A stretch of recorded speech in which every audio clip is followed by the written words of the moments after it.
5, 4, 3, 2, 1. And it's live.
This is Leicester Till I Die TV.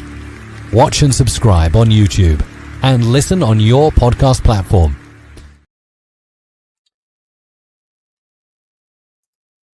Good evening. How are you? Well, I say good. I don't know if there's anything good about it. I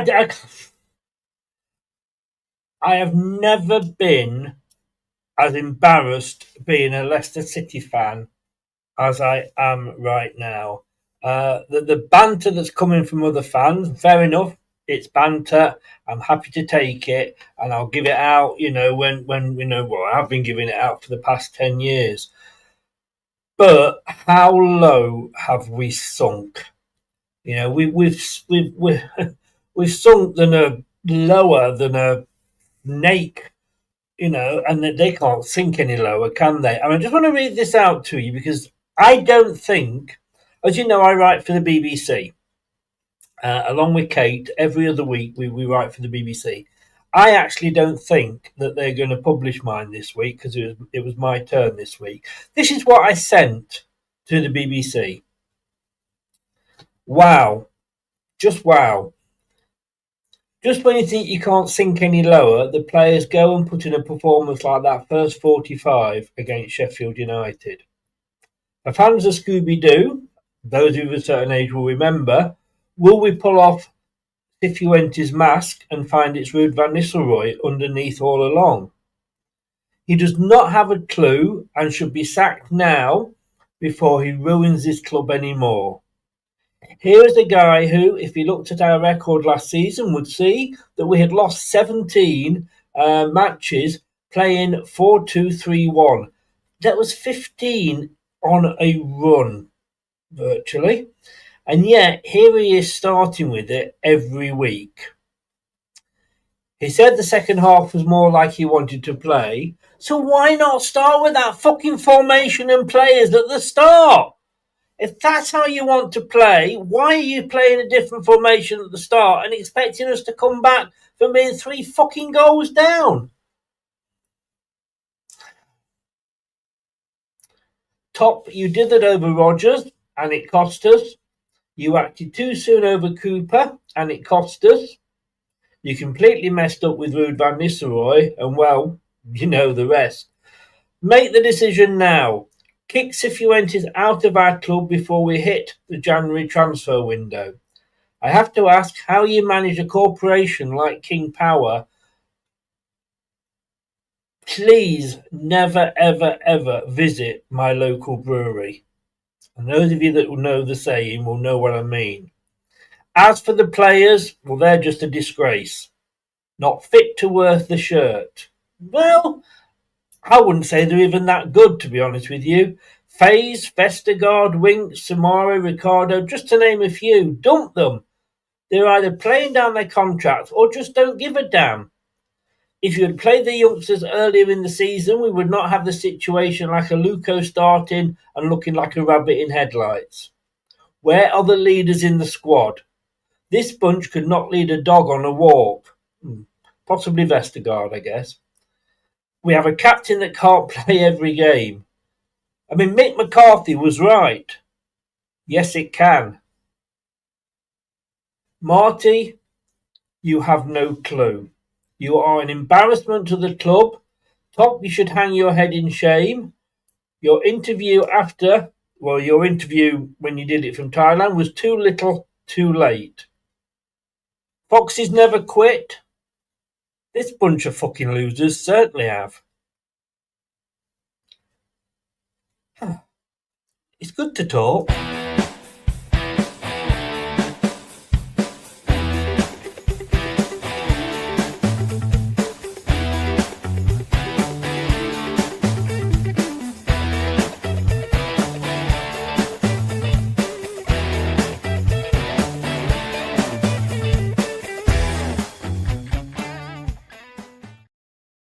Right, let me try and bring the guys in.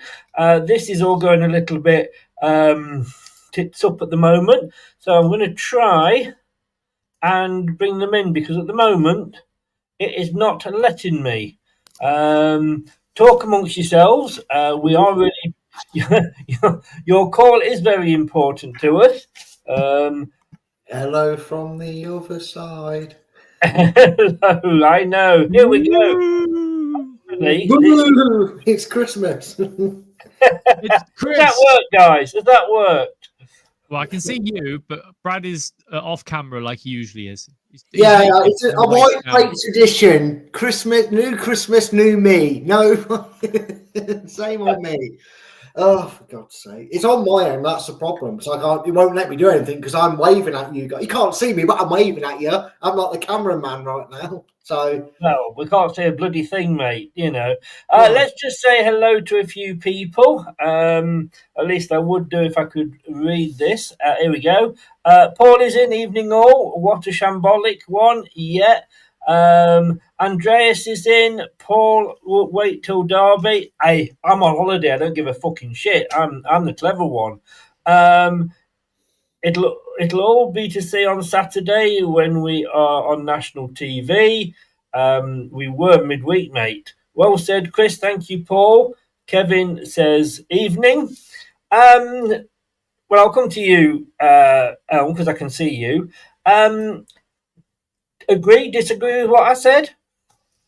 Yeah, I agree to an extent. The thing is, I said this on another show at the weekend that I'm flipping between Marty in and Marty out because whilst we don't have a style of play necessarily and we've been pretty poor, realistically, I don't know what we expected from this group of players.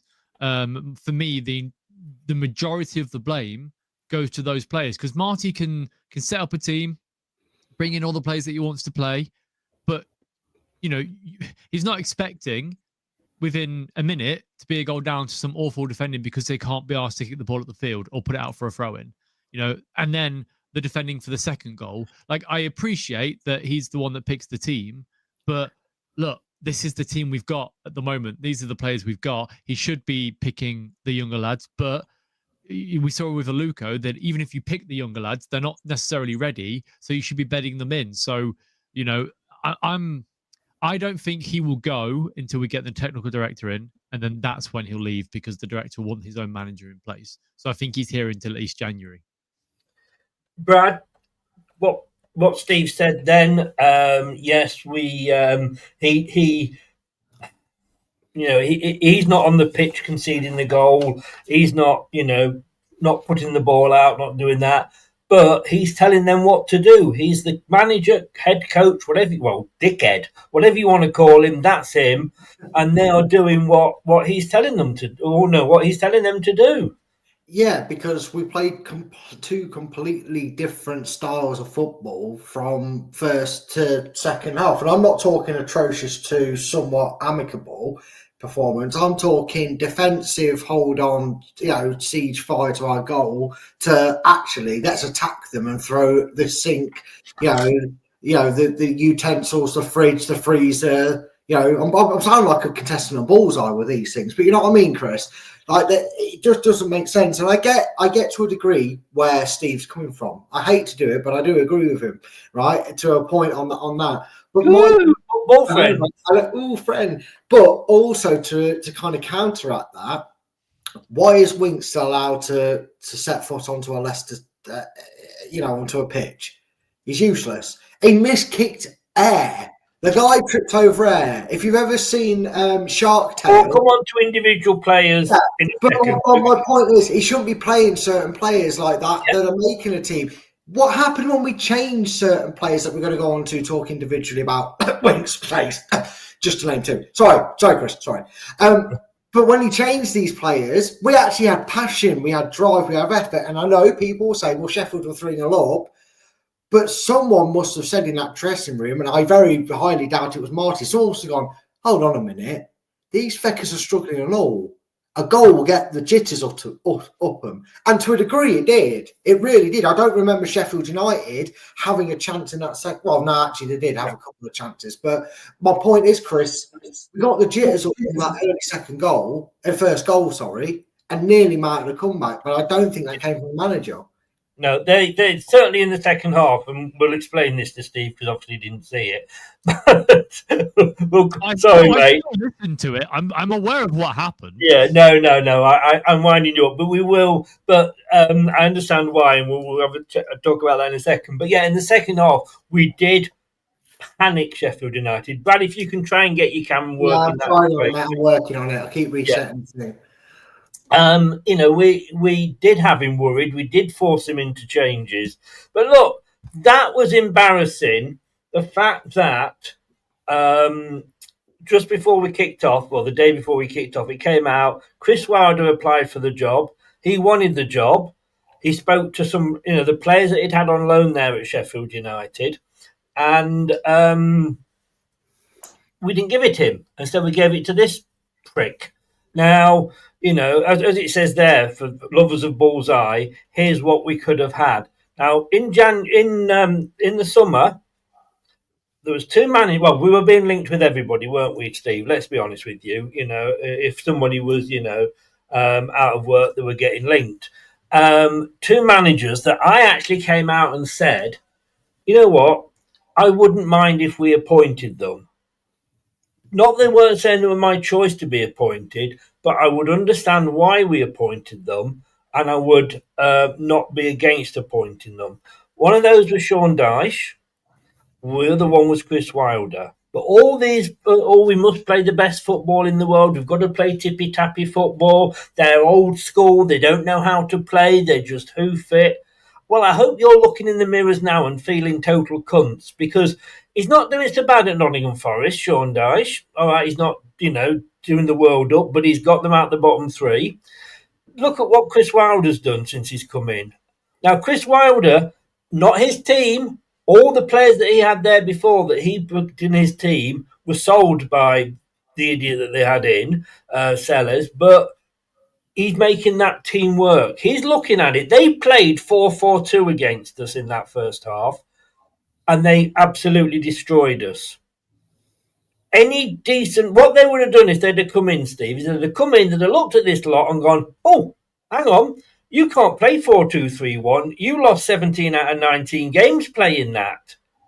What we need to change it. This clown comes in and goes, oh, I'm going to play 4-2-3-1. Yeah, you lost 17 games last year. Don't worry about it.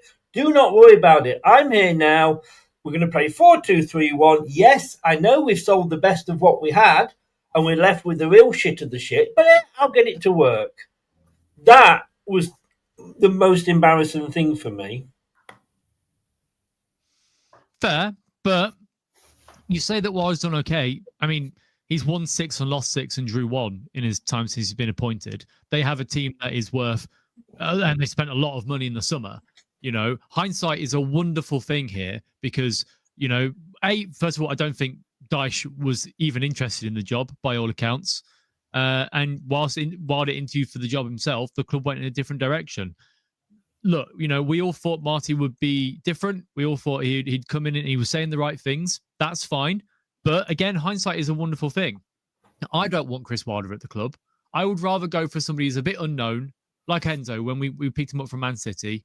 Somebody that isn't scarred by previous results at different clubs. That, because Wilder, he's had 3 opportunities at Sheffield United now. He shit the bed in the Premier League. He did. He left them some because they wanted to bring in a new tactical sort of AI-driven business. and he didn't want to do that. You know, the football is going one way, and it is moving into that age of using, you know, computers and AI and algorithms and all this sort of stuff. You know, he's an old school manager, but I don't matter. It doesn't matter who we appointed in the summer. I still think we get the same result because the players don't want to be here. My main thing is, I said in the chat to you guys yesterday, or was it on Saturday?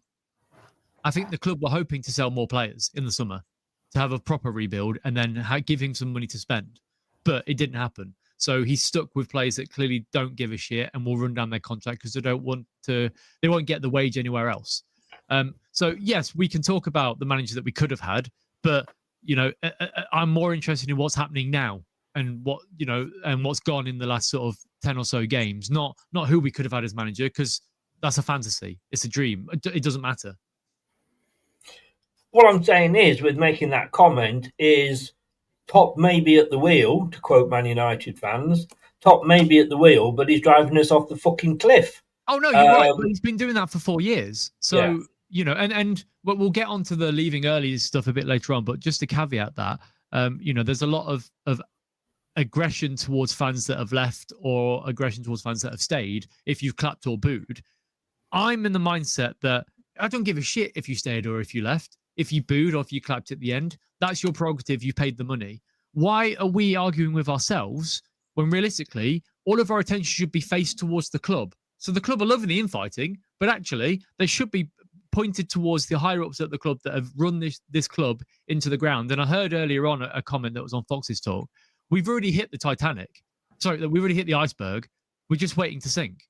And how far can we go? Will we get relegated this year? It's a distinct possibility, you know, because if we get a points deduction and we get hit again for last season, which we don't know if we have or not, but we could, with these players that don't want to be here, we could be in a relegation scrap and we could be in League One. So, you know, it's hindsight is wonderful, isn't it? But it is, and it's what we've got to work with. Thing is, Brad, and I'm not saying obviously we can't go and get those managers now because they're both employed. The point I'm making is those two managers, albeit old school and albeit non-AI, maybe non-computerized, they're still doing fucking better than this wanker we've got running the, you know, leading the club now and picking the team and picking the players. You know, he's looking at this, and I'm sorry, anybody out there, and I've been a manager, and I took over when I worked for WH Smith. I took over one of their shops that was the worst performing in the country. So did I just go in and carry on doing what I've been doing for the last 2 or 3 years? No, because it had been losing money for 2 or 3 years. It was the travel department, not the whole shop. I had to go in and do things that would turn it around. As it happened, they did still eventually close it down, but I'd left by then and I had got it into a profit situation for whilst I was there.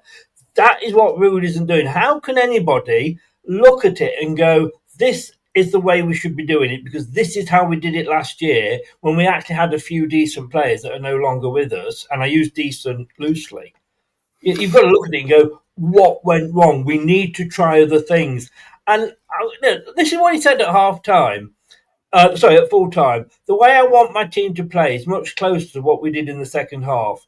Now, in the context of the game, after conceding 3 goals, is very different. If that's what he wanted, why the fuck isn't this plonker playing it from the first minute? Well, you know, that is the big mystery because we all know the game of football has changed over the years. I don't like how it's changed, but the managers' powers have become less and less and less. And what I mean by that is I don't really understand where Steve was sort of... I do to a bit, but I also don't understand how in this day and age, you know, Marty can't just go, okay, you know, and I same boat as Steve here. I feel certain players, won't name names, we know who the names are, let's face it, Westergaard, Winks, Samari. Okay. Well, yeah. So it's like 4 or 5 names, maybe more, that we wanted to get rid of and weren't able to. Okay. What happened to this footballing sport that we all know and love where the manager didn't go, well, you don't want to be here. You don't want to be here. You don't want to be here. You don't want to be here. Okay, there's under 23's pitch. Off you go. Jake Evans, Aluko, Bob, Steve, Tom, Dick, Harry, whatever they're called in the under 23s. You have been training since you were 6 years old, 7 years old, 8 years old. You bleed blue. You were probably born and raised here. You would die to have the shirt and play first team football for Leicester. Guess what? Get into training. Get training. Start now. So without Samare, without I can't say Oliver Skipper, though it is ironic that his best position is now centre back. Without Wout Faze, without so and so, the crap formation that we tried to play last year that didn't work, surprisingly isn't working so far. What's the best average way we play with this group of lads? That's 3-4-3. Okay, and you want to play and counter-attacking football. You're all really competent and really good at that. Okay, that's what we're going to do then. Because that's what we switched to, Chris. It's what we switched to in the defeat that you've got that you had up. You've got that wrong, by the way. You've got Leicester winning 3-0. So we won 3-0. I didn't see that. Yeah, no, I really it's because you left. You didn't see they actually voided the whole half. No. That was the second half. That was wishing for the second half. And that's what, if Jock Wallace had got his way, we would have got 3 points from that game because we won the second half, Yeah, exactly. But my point is, Chris, in other games, due to injuries or whatever reason, he forced himself to go and play 3 centre-backs and no wing-backs. Why not just stick at it? If that's what your squad does the best and you take out the trash, there's only 30 days from being able to fuck off? Let them go and rot in the under-23s for 3 days. I don't think, Singapore FC or San Pandora will care if Harry Winks, doesn't play football for 30 days. They'll still pay his wages and take him off our hands. Marty, you paid out your own pocket to come here. Pay out your own pocket to buy out their contracts and get them gone now. Make them free agents. Make it easier for them and for the club. Get the wage bill structure and get it gone. So and then Marty said. Sorry. On that, Brad. Sorry. Marty said that the reason why he's not given Nelson and Louis Page a chance is because the squad size is too big.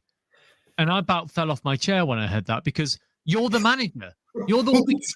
You don't have to pick the players that don't want to be here. You don't have to pick Harry Winks. And you don't need to register a Lou coach, so it doesn't matter. The rule is under 21s. They're null and void with this registration rule.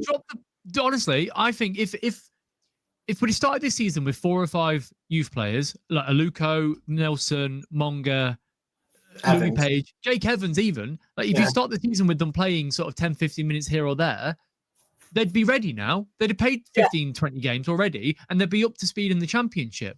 Whilst we might not be good enough, I guarantee that if we had 4 or 5 youth players in that squad on Saturday and we were 2-0 down after 4 minutes, there wouldn't have been a mass exodus. Because they'd have got behind the younger lads, because that's what it's there for. But unfortunately, we're playing the same players that have failed week in, week out consistently for the last. Well, okay, because even the season we went up with Enzo, which is the anomaly. That's the word. So we've got 2 shit seasons. But actually, we've got 3 shit seasons in 4 years, right? The relegation the first time, last season, and then this season. The Enzo one, disregard that. So if I say we've been shit for 3 years, I meant the 3 years we got relegated or whatever. The thing is, the majority of these players have been here for over 3.5 years, right? You've got Vestergaard that was signed under Rodgers, Pereira that was signed over Claude Puel. My mind escapes, but there are so many players here that have been here for so long, that have seen failure, that have seen consistent failure, and yet because they're on huge wages, because we're fucking idiots and we give mediocre players huge money, we can't shift them. And then they just want to, and they don't give a shit if they don't play. I agree, Brad. Chuck them in the 23s. I don't need them. Fuck them off. Let me. We got the Twitch track. The Twitch track's doing again. Let me put it this way then, and I get exactly both what you're saying. I agree. Let's stick them in the under 23. The problem is that when we go out, when we've won the Premier League, and we are then trying to sign the best players, would a player want to come to Leicester, who have just won the Premier League, or Manchester United, that, let's say, for example, have finished sixth? Most players would still prefer to go to a Man United that's finished sixth rather than a Leicester that's won the Premier League. So we have to pay extra money to say, well, all right, then we'll give you an extra, 20 grand a year if you come here, or, whatever. So I kind of understand that, but it is a World Cup year. If he goes to FaZe and goes, not only am I going to put you in the under-23, when's your international manager going to see you? That's on him. He should be better player. Exactly. Yannick, you were shit when you came on and you cost your country a place at the World Cup. But what, is your manager going to play you if you're only playing in the under-23s? Is he going to pick you? I doubt it.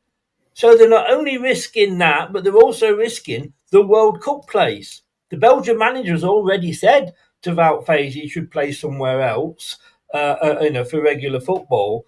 Threaten them with that. And I agree with you, Steve, on 100%. If we'd blooded these players in at the start of the season, we wouldn't have had that Aluko moment, I don't believe, early on. And where are the leaders, Brad? I mean, fucking hell! I did an impersonation of our captain, and the guy that turns up every other game, our captain. And when we went 2-0 down, he's walking back to the centre of the circle, just going. Oh, hang on. We've just had Hamza Chowdhury like Tom Cannon's post after scoring against us after a minute. I was just bringing it up. I was just about to bring it up. Captain, and then his excuse of, it was an accident. Fuck off, mate. We know it wasn't an accident. You're friends with him. You clearly liked it. Like, you're the vice captain. He scored after a minute. You're a fucking joke. Yeah. The fucker was here for like 3 weeks. He played about 3 weeks of football and fucked off. Why are you mates for the cunt? Yeah. Shouldn't be liking his phone. Excuse my language, Chris, but I saw it. I was going to bring it up. Posted, Asante scored for, I think it was Coventry, right? He got the player of the month or whatever. And Abdul retweeted it effectively on Instagram, congratulating him. He plays for Coventry or Stoke or whoever. I don't want to fucking see that. Congratulate him in person or a text. Don't put it on your Instagram, you bellend. And now he's fighting with fans in the comment section. Yeah. We go that back to with Fofana, don't we? When Maddison scored a goal when Fofana was on strike, he was sat in the stand on his phone and he didn't even get up and applaud. And yet when Maddison was then picked for England, he was all over it going, "Oh, well done, my mate, and congratulations." That is stupidity because, look, they both played for Sheffield United, so, they had almost a season together. The Sheffield United fan, they love Hamza Chowdhury, and if he's available in January, they want to buy him back. Good, buy him. They also want to buy Harry Suter, which is interesting, and have said, no, not Harry Suter. We don't know because we've not really seen him. He doesn't be here. It's clear. How can you blame him? Would you want to be at this shit show when you're not even being picked? Why would we keep him? Why would you? I'll give him a chance. No, if he doesn't want to be here, fuck him off. Anyone that doesn't want to be here, get out of my club. At the end of the day, in 5 years' time, they're going to be a blip and a memory. We're still going to be here picking up the fucking pieces from all of these cancers and tumours that have been involved in the all right, let me ask you this, and I know you know things I don't and what have you. I didn't know that Harry Suter doesn't want to be here. Yeah, you wanted to. So when obviously he got injured last season and he came back because he was injured, but he was wanting to stay at Sheffield United, and if he hadn't got injured, he would be a Sheffield United player right now. He had interviews where he said, "I'm really enjoying my time at Sheffield United," and he got asked. Is that because Sheffield United picked him and played him and didn't ruin his career like we did when we bought him from Sheffield United, where he was from Stoke, where he was a starter, and then we never fucking played him because we had wankers in the managers chair. Isn't it? That's down to Brendan Rodgers when he signed him. It's down to Dean Smith. It's down to Enzo because he didn't fit Enzo's style. It's down to Steve Cooper. Let me tell you, I was a manager at the Daily Echo and managing my department, and somebody approached me, one of my customers, and said, do you fancy coming to work for me? Bye, Brad. Coming to work for me. And I went, hadn't really thought about it. And he came along and he threw loads of money at me. I went, yeah, okay, I'll come and work for you.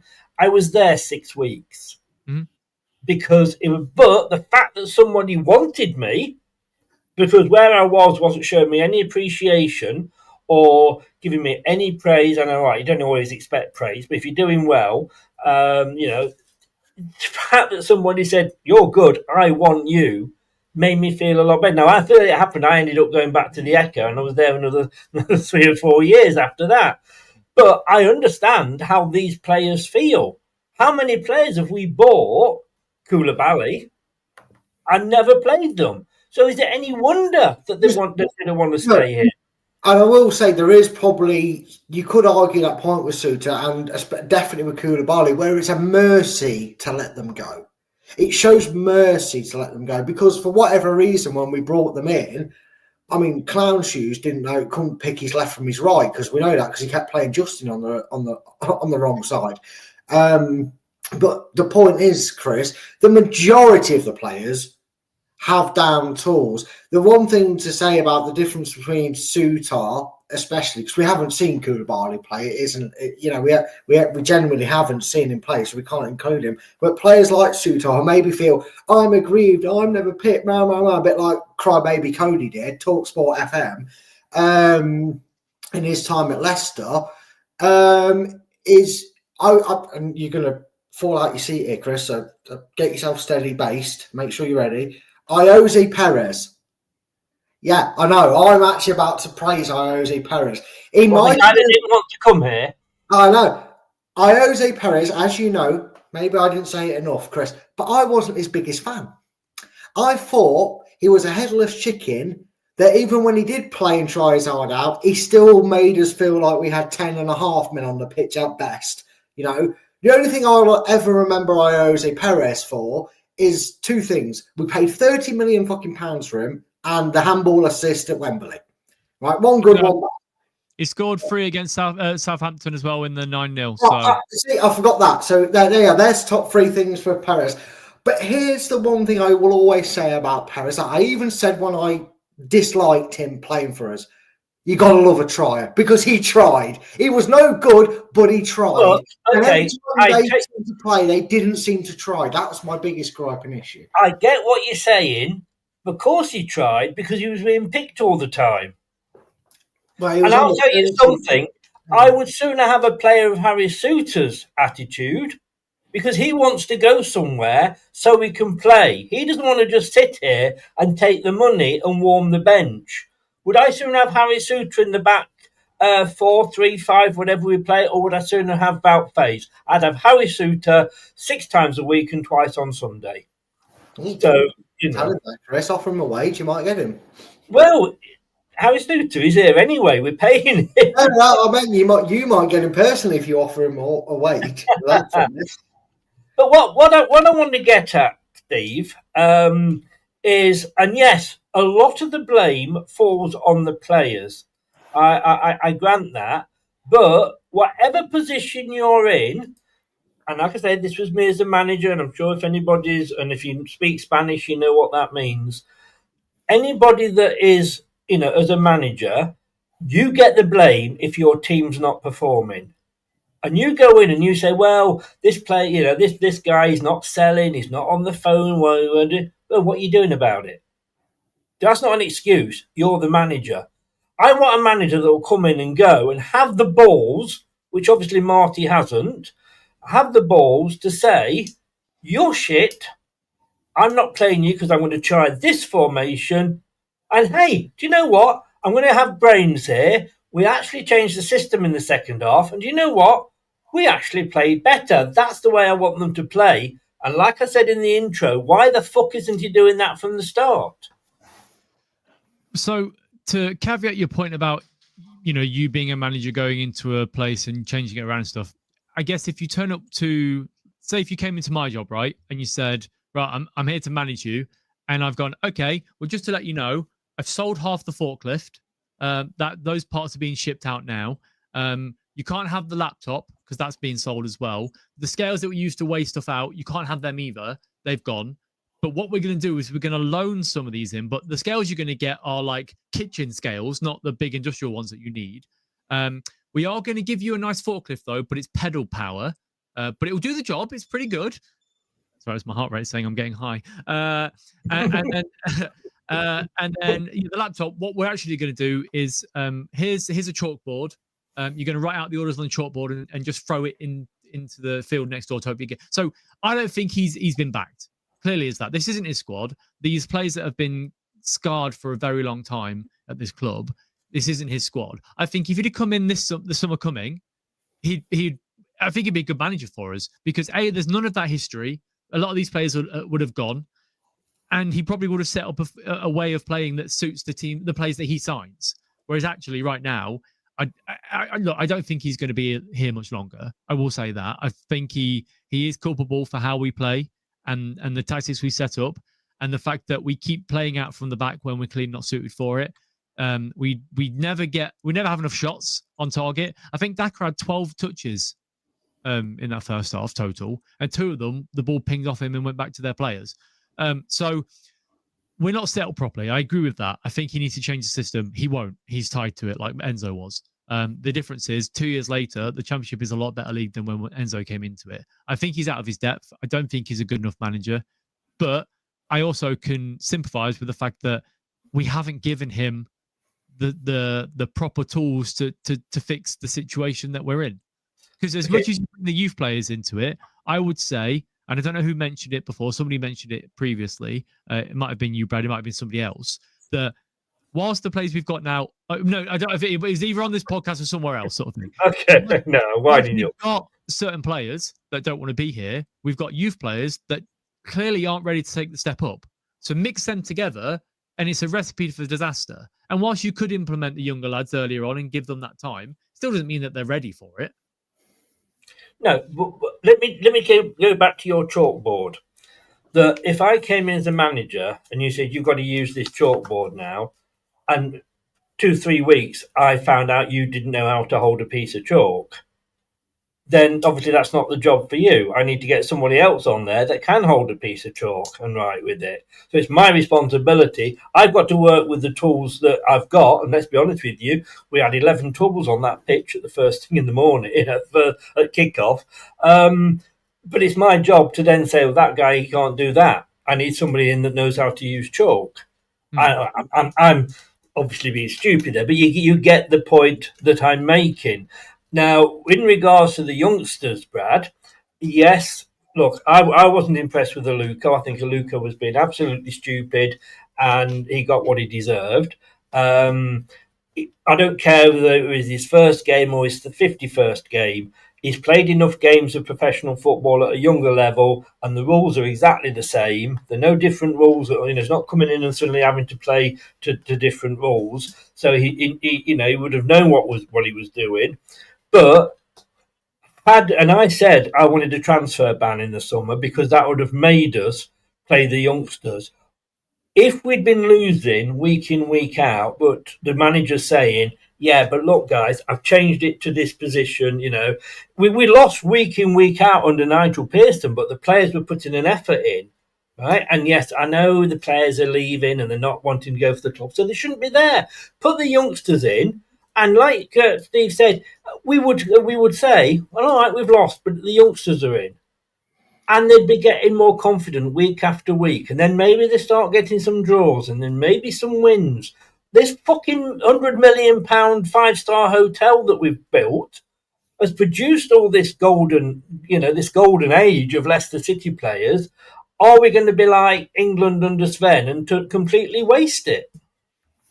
Well, there is that worry that that could be the case because we do have some young up and coming talent, and I agree with the Aluko thing. I don't understand how fans are like, oh, he's unlucky, it's his first game. No, it was a blithering idiot of a challenge that was not necessary to be made.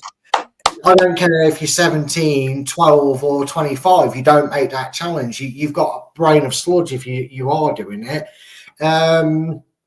Because there was a more chance to recover it later on the line and chase him down. You're 17, surely you've got a better pace behind you.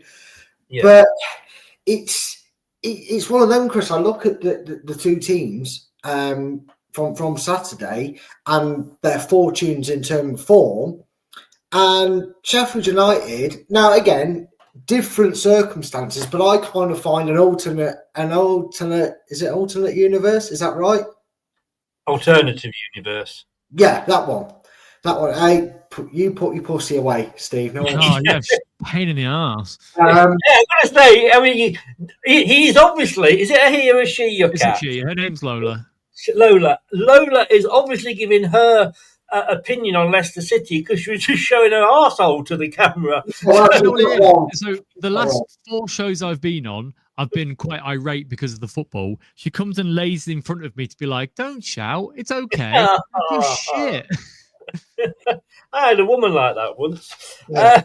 Sorry, Brad, do carry on. No, it's fine. I'm always ready to be upstaged by a cat. It's fine. It's but no, my point is, I actually do agree with you and Steve on the point that it really, if Martin got okay, didn't get the outside I wanted. Okay, I've still got a few miserable, ugly looking scruffy fucks here. I don't want went. I'm gonna stick by my guns. I said I believe in the youth. I'm going to promote the youth, and that's exactly what I'm going to do. So we're going to go Monga, Fatawu, Evans, and Luco from the start. You look at our recent dip in form, right? Minus them 3 games where we actually won back-to-back games and had a draw in there. We've been going, meh, right? We've been going like that. Sheffield United have gone like that. They've gone from the very bottom, being below Sheffield Wednesday, who have now got another 6 points deduction for crying out loud. 14. And that's obviously because they've reinstated Chris Wilder. Had Leicester fans seen them, Alucos and Nelsons and that all play week in, week out, instead of these old has-beens or the useless toss-pots that we've got here, I think fans, who knows, Chris, we may have gone into this game on the back of 3 wins because we finally got them settled. They finally embedded into their team. They've grown in confidence. We've got a result elsewhere, and we've gone on a little bit of a run, just like Sheffield United, just like who else was it we lost to who turned the form book around? Was it Hull? Someone like that. Who is it? I forget. We've been losing that many games. I don't even know who was on bad form. I'm gonna say, what I mean? But we could have been going. No, it's gone. I had it then, and it's gone. Yeah, but you know what I mean? Because we could have been as fans going, you know what? We got 6 points out of the first 10 games. It wasn't brilliant, but we saw fight. We saw determination. He's sticking with it. They have been improving. We could have got 2 more points against Middlesbrough. We were unlucky against Millwall. I'm being facetious, making up, scenarios here in terms of results. Oh, we were so unlucky. We got robbed against Coventry early in the season. They should have got a point out of that one, not lost 1-0. Blah, blah, blah, blah. And then we go into this game going, Norwich have been beaten. We beat so-and-so. We beat Stoke. We're beating Sheffield United 3-0 at home. The lads are cooking with gas. This is the Leicester future for the next 4 seasons. And instead, it feels like Marty's going, please save me. Please save my job. Get on the pitch. One of the biggest issues with Marty is that whenever anybody comes on and has 10 minutes of decent football, they go straight into the side at the weekend.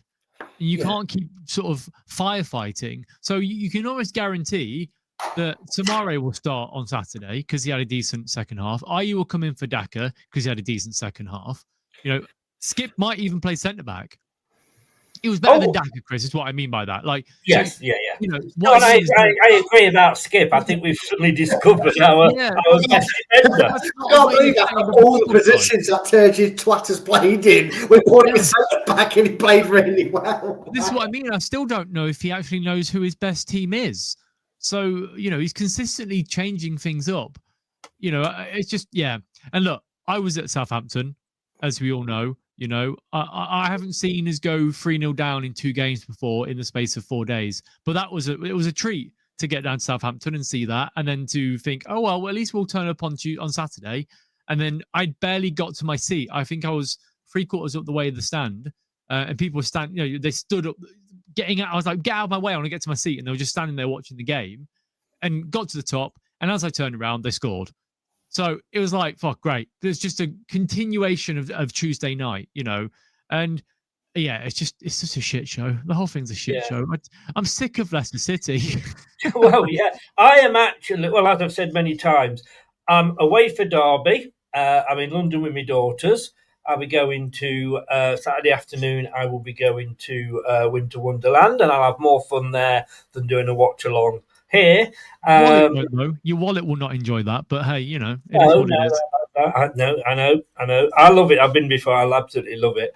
On Wednesday we're playing next week. I'm in Lanzarote, and I will be. I've already got a something booked for Wednesday night because they usually play on Tuesdays, Leicester, so I won't be able to watch that game. I feel like I'm the luckiest person alive. I might have to watch the Ipswich game. I'd like to raise you on Saturday. I've got friends coming down from Scarborough for the weekend, so I'll be seeing them Saturday instead of going to Derby. On the following game in Bristol City, I'm going to a gig that evening, so I don't need to go. So that's really nice. And the only reason I'm going to the Ipswich game is because of the pop-up shop in the town centre before the game, so I can look at some retro football kits. That's it. Go on, Brad. What are you doing? Oh, well, on Saturday, I'm actually house sitting. Wednesday... Well, you can watch it then. No, I have more fun playing with the dog than I will with watching Leicester play. I'm sorry. You won't. Don't do it dirty. Don't turn it into bestiality, you weirdo.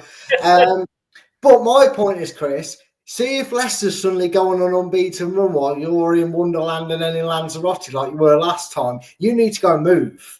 Yeah, you need to move because I'm pretty sure when we played Tottenham, I could be wrong, and we actually beat them last season. You weren't here for it. I can't remember something similar to that. One game, allow me one game. Come on. The thing is, my mate over there, who actually is over there in Lanzarote at the moment, Vilsey, if you're watching, He sort of helps run the pub that we found, this sports bar. It's owned by a lovely lady, West Ham fan, but she is lovely. And if you let them know in advance, they'll be able to show games that aren't on Sky. So I have booked that in for me, Sin. So I am going to watch the one game, but I will probably be pissed out my head and won't mind. Steve, earlier in the season, do you remember this when we actually had four draws in a row? And fans were going absolutely up in arms. I think we'd take that now, wouldn't we? I would take every single draw in a row until the end of the season.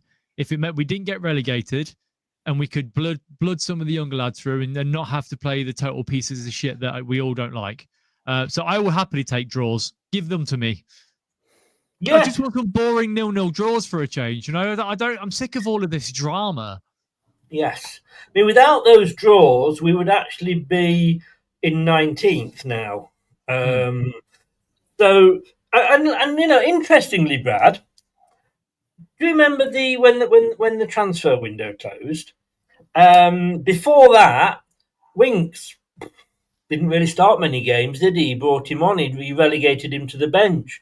Faze, he was only really coming on for the last 15 minutes. We all remember the famous Wout Faze cupping his ears because he scored a goal. Now, Marty was showing some bollocks there, and he actually said to these players, I'm paraphrasing, I don't know, but I'd imagine he said to those players, look, if you want to go in the transfer window, you go, but I'm not picking you while you're not committed. Then after the transfer window, it looked like they then said, yeah, fine, we're here now, whatever. Steve's off to play with his pussy. He's got Wout Faze behind him. Why? But then he seemed to say, they actually started playing decently. And it looked like, well, he can handle these players. And now, but fuck off now, they're not. Yeah, it does baffle the brain a bit when you really think about it in the long haul, because it's like, where did that go, Chris? And I know we've had injuries. I know, we're thankful that Ben Nelson isn't out long term. We know Aaron Ramsey is unfortunately out long term. Well, at least till 2026. But there's certain players that you look at and go, Why weren't you continue to be punished? Because now it feels like the naughty corner, of phase, even not Vestergaard, but the Winkses and the Samaras and that came off the bench for 10, 15 minutes short up. I've gone, we've got away with it. We completely form him because all we have to do is try and train him, and he picks you up, doesn't care for your attitude. This is brilliant. And that feels like he's absolutely been mugged off by them. But wasn't that what Ruud van Nistelrooy was saying last year? Well, they performed for me in training. Yeah, because he's a fucking idiot. It doesn't. I don't care for your performance in training. If you're stinking out the joint on a football pitch, I mean, Chris, we're going to play guess the footballer for a minute. See if you can recognise this player, Chris. He did this every time that Leicester have gone 1-0 down in the game. So he only had about 40 seconds to start doing this at the weekend. See if you can guess his attitude.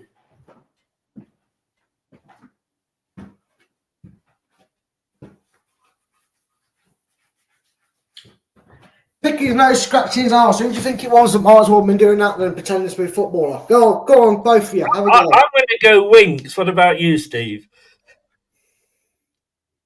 You're muted, so we're hearing nothing of that.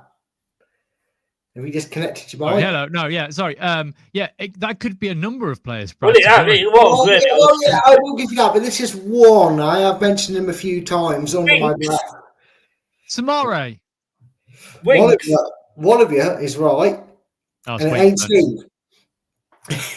I did try and spell that out for you, Steve, by saying I did mention it a few times and I did say it under my breath. Yeah, but what Steve said in fairness, I'll do it. So, Hey, at least Samari actually passes the ball forward and gets assists, though, for fuck's sake. Wait, who thought? I bet you any money. Well, I've only got a fiver, so I'll bet you that. I bet you Samari's got more assists this season than Harry Winks. Do you know what? Fair play. Samare's had his 10 minutes of the season. Everyone's going to glaze it now for the rest of the year and say how good he is. Yeah, we are back on him tomorrow. Either, so.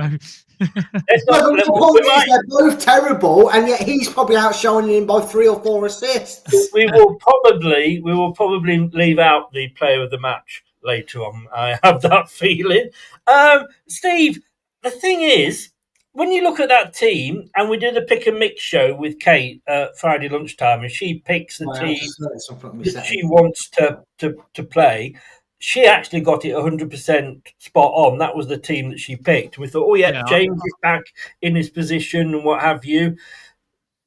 But I thought that was going to be the case as well. I thought that was going to be the team we were playing. Yeah, so. But I just think that when we went on that losing streak under Nigel Pearson on, in the Great Escape year, every week I drove up, and I've said this so many times, but I had a 7.5-hour return journey to the ground, plus food, plus parking, to watch us lose every week. But I didn't mind, because what I was seeing was players who cared, players who were fighting. Yes, we were losing. We'd got promoted. We knew it was going to be difficult, but they were fighting. This lot couldn't fight their way out of a fucking paper bag, could they? No. And, that's why I'm worried about a potential relegation, because, if they're giving 70%, which I don't think they're doing that, 10% less than most other teams across the squad, it just means that we'll get beaten every week. So, yeah, these players don't care, Chris. I've been saying it for weeks and weeks and weeks. And again, I just hope we can limp through until the summer. We're not getting promoted. And if we did get promoted, that'd be the worst decision for the club, because we'll get battered getting promoted. So you've got to consolidate in the Championship. We've got one more year of parachute payments after this. So next year really needs to be the case where we need to get up. Otherwise, we're going to get parachute payments and we're fucked. So. Looking at we've got parachute payments. We've got 2 more seasons after this, haven't we? No, because we got relegated the first time we went back up.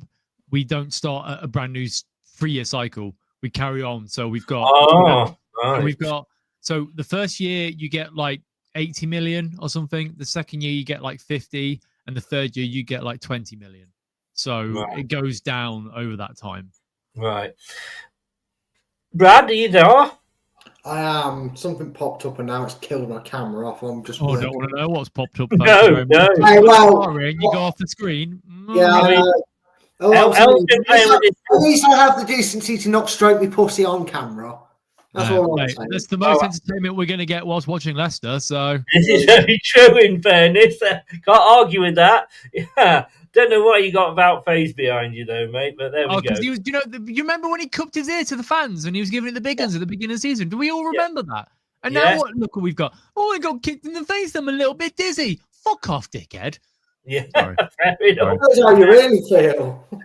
That's how I really about feel. Face, though, Brad, and I did sort of joke about it earlier.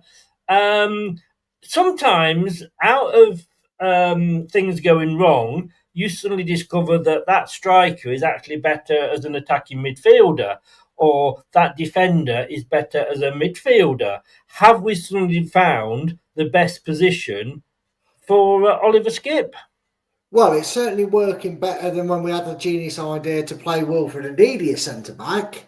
But again, maybe that's because we're trying to play Oliver Skipp at centre-back in the Championship. And that guy tries to cross over halfway line to the edge of our own box. The referee blew for full time by the time he crossed into their half. He's that slow. So he doesn't have the legs to get forward as much as he does. I say that a bit tongue-in-cheek because obviously he did play his part in the James goal, but he seems to be that defender that's got a bit of brains. Now, Chris, I'm gonna make you go to sleep now, so get a book ready. It's in condition to me to the brainless style of Bazball, because Vestergaard, in cricket they play Bazball and it's missing. Right, unlike me, I think I'm back. Am I? Yeah, you're back. Yep. Thank you. A lot of people say it's a bit brainless. They don't, they want to hit every ball for what it's doing. Oliver Skipp is that Joe Root of the batting order, the one that plays a bit calm and measured out of the other 11. At centre-back pace, we have a clueless hair bear bunch member running around trying to score goals like his name's, Roberto Carlos. And we're still insisting on playing a 33-year-old Vestergaard in a high-line defensive line, when realistically he cannot play it, because if we lose the ball in the middle of the park when he's pressed that high line, he can't get back to defend it. That's why we've been exposed so much at the back. So by absolute sheer dumb luck, as Professor McGonagall would say, may she rest in peace, Maggie Smith, Oliver Skipp actually found a role that he can play in football. Sorry, you got cricket and Harry Potter. I'm a man of many talents. None of them are any use, but I'm a man of many talents. So pretty useless. I fell asleep during the cricket, but I'll give you Harry Potter. Yeah, but that's my point. We've somehow stumbled upon somebody who maybe just shores that defence up, because it didn't feel like there was as many gaps when we were forced to put him in that centre-back role. But he's 5'4".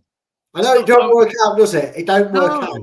You're going to get lobbed. Vestergaard can't jump and header a ball anyway, and Skipp's too small. He can't header it. And also the bold spot is really distracting.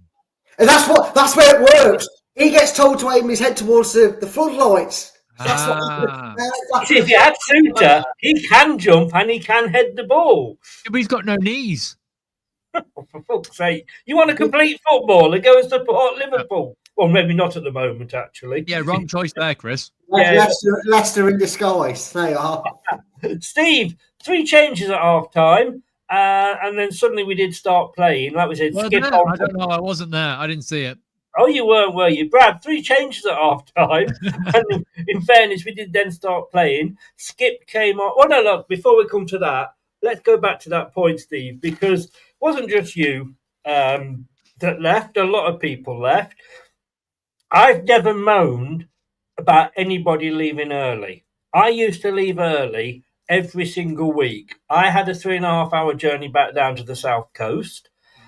And by leaving that 5 minutes early and just standing in the concourse and watching it on the thing, I could get out and get to the car and get back and miss all the traffic of people trying to get out. So I've never had a problem with anybody leaving. It's your money. You've paid for the ticket. You've got every right to protest. Some people want to stop and boo. A lot of people left early. I'm taking the piss out of Brighton fans, West Ham fans last season when they all left at half time. I know Leicester fan TV, Phil, he was recording himself leaving the stadium. I don't blame you for doing it at all, and I don't think anybody should say to you, well, it's okay for me sat here watching it on the telly. I can go and have a piss. I can make myself a brew. You're stood there in the cold. It's not fun. I can go and get a cider while the game's playing. If you're doing that, then you're going to miss it anyway. I don't blame you at all for leaving, mate.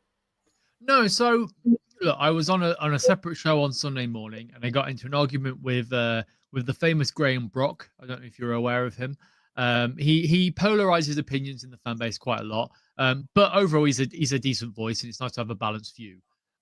So he said, well, effectively that because he's been to loads of games and he's never left early, you support the team. Well, actually, that's all well and good, but everyone's individual. Everyone's will take it as far, right? I was the one that drove down to Southampton on a Tuesday night to watch us be 3-0 down at half time, and I decided to leave after 60 minutes because we were getting told off by the ref for time wasting. Our goalkeeper was, that's how bad it was. And yes, we didn't concede a goal, so we took this thing out of the game and whatever. And then turn up on Saturday, expecting a different result, expecting a different game entirely. Didn't happen. Obviously, 4-0, 2-0 down within 4 minutes. It's disgusting. And I didn't leave. There were people around me that did leave at 4 minutes, and I don't blame them for a second, because why would you stay?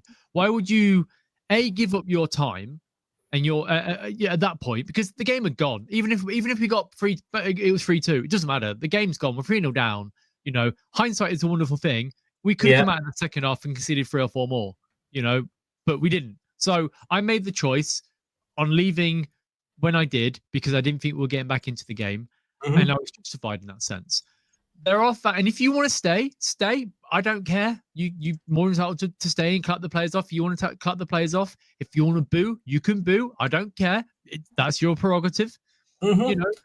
I feel like there's some sort of weird thing in the fan base that makes people say, well, we're more of a fan than you are because we stayed till the end. Whereas some people come back and say, well, you're an idiot because you stayed till the end. Well, actually, we all just love the football club.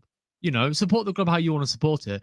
There are people that rely on Leicester City for their mental health, to be a positive in their life. I'm lucky. I've got my wife. I'm happily married. We go to lots of gigs. We enjoy our lives together. And Leicester City is really the only negative thing in my life at the moment. I'm doing quite well. Yeah. But there are people I know that don't have any of that, and they rely on Leicester City to be their one escape from the rest of the world. Yeah. And when it's this bad, why would you put yourself through it? Why would you sit there after 2-0 after 4 minutes and think, fuck it, I'm going to stay? Because it's a negative atmosphere. There were boos, there was chants for you're not fit to wear the shirt and all that sort of stuff. And again, justified, because I agree. But why would you put yourself through it? So the whole argument of some people being like, well, you're not a real fan because you left early. No, mate, I prioritize my own time, because we're only on this planet for a very fine amount of time, No. And like I say, I agree with you 100%, and I don't have any problem with anybody. I not so much now, but a few years ago, I was getting stick because I didn't go to the games. Now, I pay to watch the games. I pay to do all this. This is £500 a year minimum, so that's the equivalent of a season ticket, I would imagine. I usually buy all 3 shirts every season, so it's my way of backing the club. I don't live locally. No. I live a 3.5 hour. Just on that, even if you didn't do all of that stuff and you still watch the games, you're still a fan. You still support the club. Yeah. Like there's this weird thing in the fan base that some people think they're better than others because they go to home and away games, or because they go to games, or because I don't care. We all support the same club. And I made this point to a friend the other day that right now social media is a massive part of world football, right? And there are people like yourselves that create content for people to watch. If you're sat here watching Leicester City content, whether or not it be a podcast, a live stream, reading all the articles that come out online, reacting on Twitter or whatever, we're all so engaged and digesting so much content around the football club now because we're all so invested. So anybody, even if you if you have a glancing look at East Midlands today, and watch the highlights, I wouldn't recommend it because, my God, it was a shit show. And then you read the Leicester Mercury. I don't understand why you would with Jordan's ratings, but whatever, that's your prerogative. You're still invested in the club. You're still a supporter of this football club. So this hierarchy of being like, wow, I go to games, or, I spend money in the club shop. It doesn't matter. You're no better than anybody else. We all just love this football club. So the interesting thing is, as well, is that most of those people, not all of them, but most of those people are living at home with the parents, so they don't have a lot of financial outlay. They probably haven't got kids. I've got 4 that were growing up, very expensive. I mean, would you pay? You say you go to see gigs a lot. So if you go to gigs, I'm guessing you like music. Yeah. But I don't know what sort of music you're into. I'm guessing rocky, screaming, shouty. Yeah, screaming, shouty music. So would you go and see, I don't know, the Dooleys? Would you go and see ABBA? Would you pay your money to go and see them? No, you wouldn't, because you don't. Actually, I would. I always find that music for me, my. All right, you shoot the fucking argument down in place, you bastard. But I agree with what you mean. But also, like, we went to the gig on Saturday night after the game, right? Mm-hmm. We got all the way to the end, and the encore came on, and I turned to my wife and my sister, who was coming back with us. Shall we go? And we left one song before the end because we'd already seen it. Like, we knew it was going to. It's fine. You can leave, whatever. But look, I know I'm better than everybody because I go to home and away. But not because I don't feel I'm better than everybody because I'm going to home and away. I'm better than everybody because I'm a fucking idiot that spends the money to go home and away. No, I'm not better than anybody else. That's for sure. That was meant to be a joke, saying I was better than everyone. I'm no. Well, we just know you are. I mean, your middle name's Manny, isn't it? Yeah, I'm the fool that spends his income watching a load of overpaid bunch of dickheads run around after a bag of air. I could quite happily not go, but I love going. It's injected into my blood. Like, I love it so much. But yeah, look, anybody is a supporter of this football club. You have every right to moan and complain if you want to moan and complain. You have every right to give your opinion because, again, you are still a supporter. Doesn't matter if you go to games or not. You are a supporter. And I will always listen to people's opinions because it's important to have a broad spectrum of opinions. The only thing that could be worse than that, I guess, Brad, is if you worked for the club. Yeah, that is the worst. Brad used to work for the club. I don't know if you know, Steve. I was very fortunate, though, Chris, for my period. I don't think there's too many people that have worked for the club that will ever say they worked for them during such a more glorious period, because I don't know if you know this, it might have been on my Facebook profile for many a year, but I've had my hands on the genuine Premier League trophy, the same ones that like Wayne Rooney and Andy Cole and all them are, mic drop, they are. Have you? What you're saying is you've held the one that's at the King Power, but that isn't the original. I will tell you this, and this is my insight from the club. This is the little thing you can go. The club hold the initial trophy, and this is whatever they win, whether it's a League Cup, an FA Cup, Community Shield, or in this case, the Premier League. They hold it for up to 2 weeks. They get the original trophy for 2 weeks.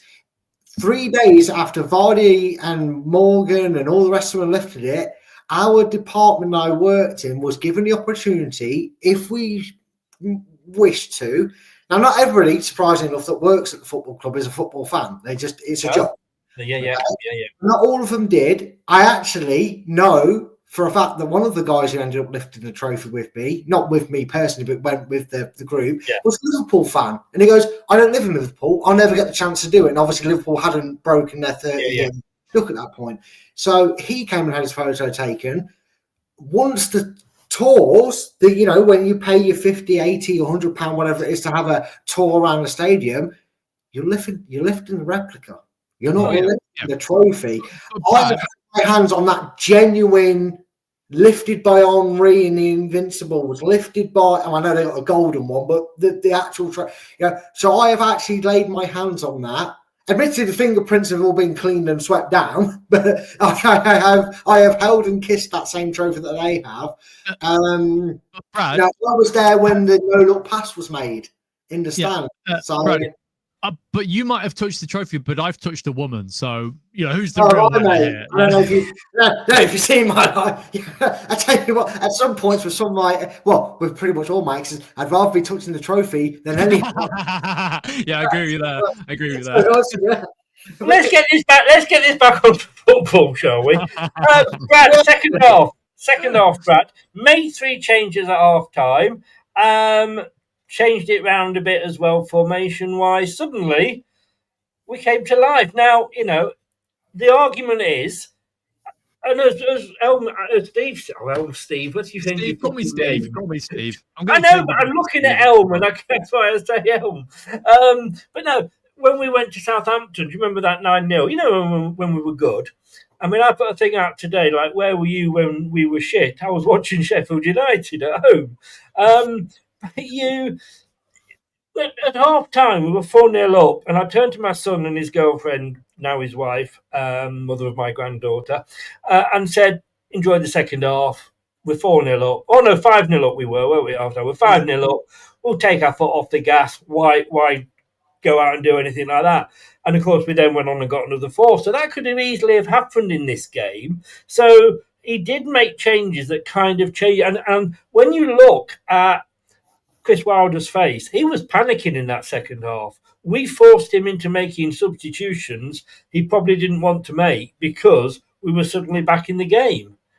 Yeah, and the same thing happened against Norwich. They panicked. He made the changes. He went defensively. And as much as people can say, oh, they took the foot off the gas, no. Like I said, whether it was a manager, whether it was a players, whether it was a mix of both, they obviously at some point in that half-time team talk went, these are still fragile mentally. Yes, they'd had an up. I know Norwich hadn't, but yes, Sheffield United have had an upturn in fortunes. Yes, they're starting to put some runs together, but they've also been a bit weak at the knees.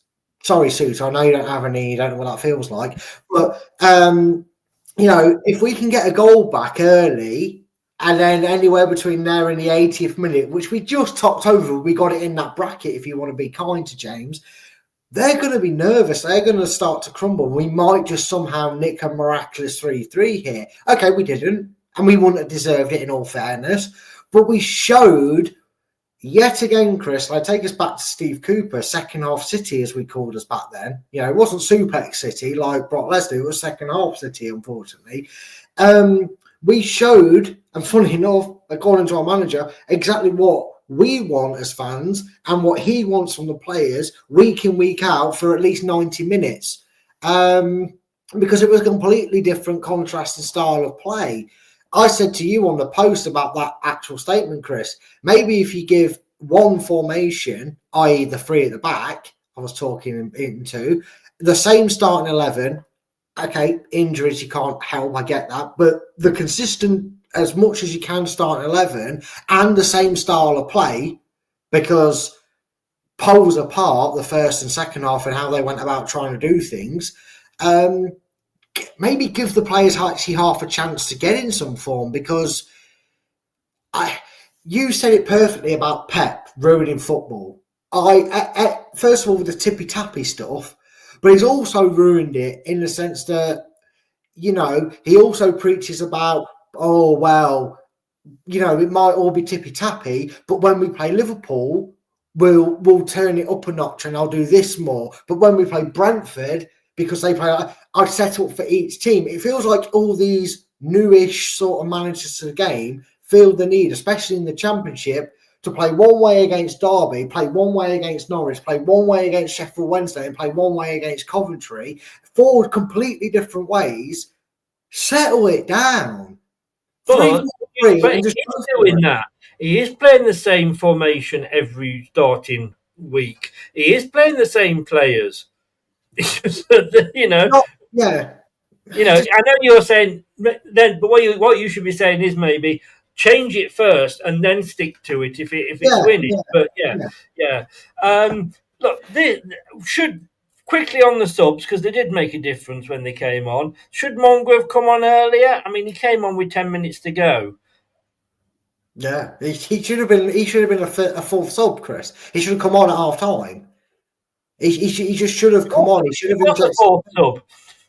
Well, yeah, All right, not bad. All right. Well, he should have come on at half time with the changes. He should have been sub number 3, not ticket number 4 then. There you go. I've worded it better for you, Chris. He should have been on at half time. Now, I know Mavididi got the goal and you're saying, oh, he's going to come on for him. But instead of putting a midfielder at centre-back, why didn't you just do what we should have done? Drag Luke Thomas off and play him as an inverted wing-back and just have him push forward and give Mavididi the support he's going to get. At least then you've got somebody who doesn't need to drag back and defend because he's already at the halfway line, so he hasn't got far to go back. And he can allow Mavididi that freedom. Mavididi cuts inside, he then drags down the line. He should have come on at the start of the second half. No, I agree. Steve, I mean, okay, on what you saw, I mean, I don't know, this match summary here, I'm not sure. We were effective at creating goal-scoring opportunities from long shot situations.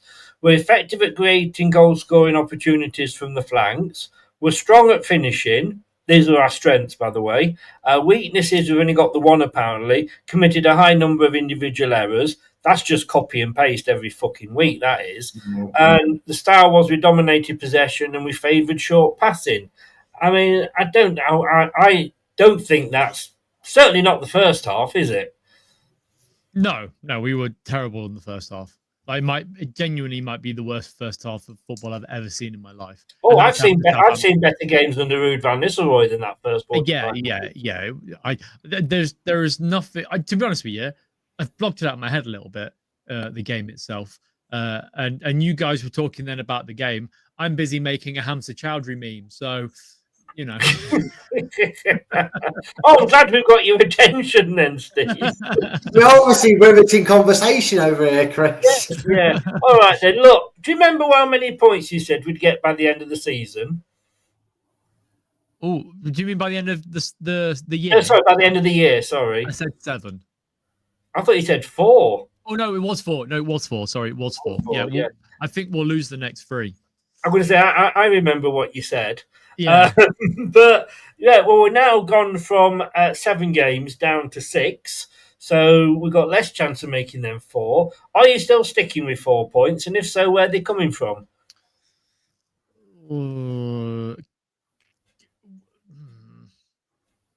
I think we sack Marty after Ipswich and we get a win against QPR and a draw against Derby at home. Okay. With Andy in charge? Yes. Okay. Brad, how many points do you think we'll get? With Marty in charge for the entirety of them, 2. 2. With 2 points, and there'll be Watford and Derby at home. Can I change my predictions that I've put in advance, please? Maybe. However, I'm going to use the cop-out that Steve had because he saw the loophole in your contract. There's no such thing as loopholes, guys. Just saying. For those jealous lot that say we loopholed the last thing. We lose to Derby 3-0. We sack Marty. And Andy King gets the reins for Bristol City away right up till through this period. We beat Bristol City, we lose to Ipswich, we beat QPR, we beat Watford, and we draw with Derby. So we'll get, what's that? 3, 6, 9. Have I given us 10 points there somehow? I think. 10 I'm points. Not sure. Brad, I know it's Christmas in like 20 odd days. Are you drunk? No!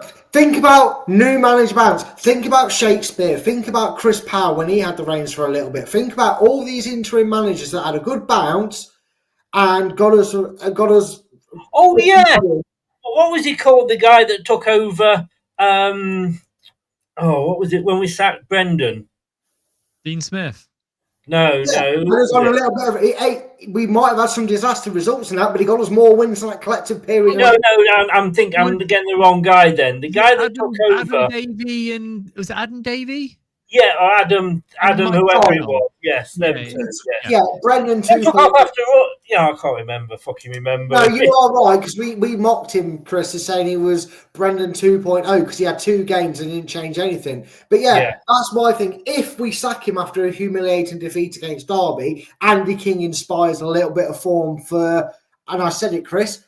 If Stoke start not flopping a little bit, if you will, for lack of a better word. Go and steal Mark Robbins. Sorry, if Wolves can do it to Middlesbrough, why don't we become a villain in the Championship? Go and steal Mark Robbins. He's just on a 3-year deal, though, isn't he? Yeah, so, I didn't stop Robin. I didn't stop Mark Edwards. I'm aware of that, but the difference there is that they've got the money, whereas we can't afford to pay £6-7 million in compensation for a manager. No, sorry, let's just get minus 12 out of the way and start again next year with Robbins in charge.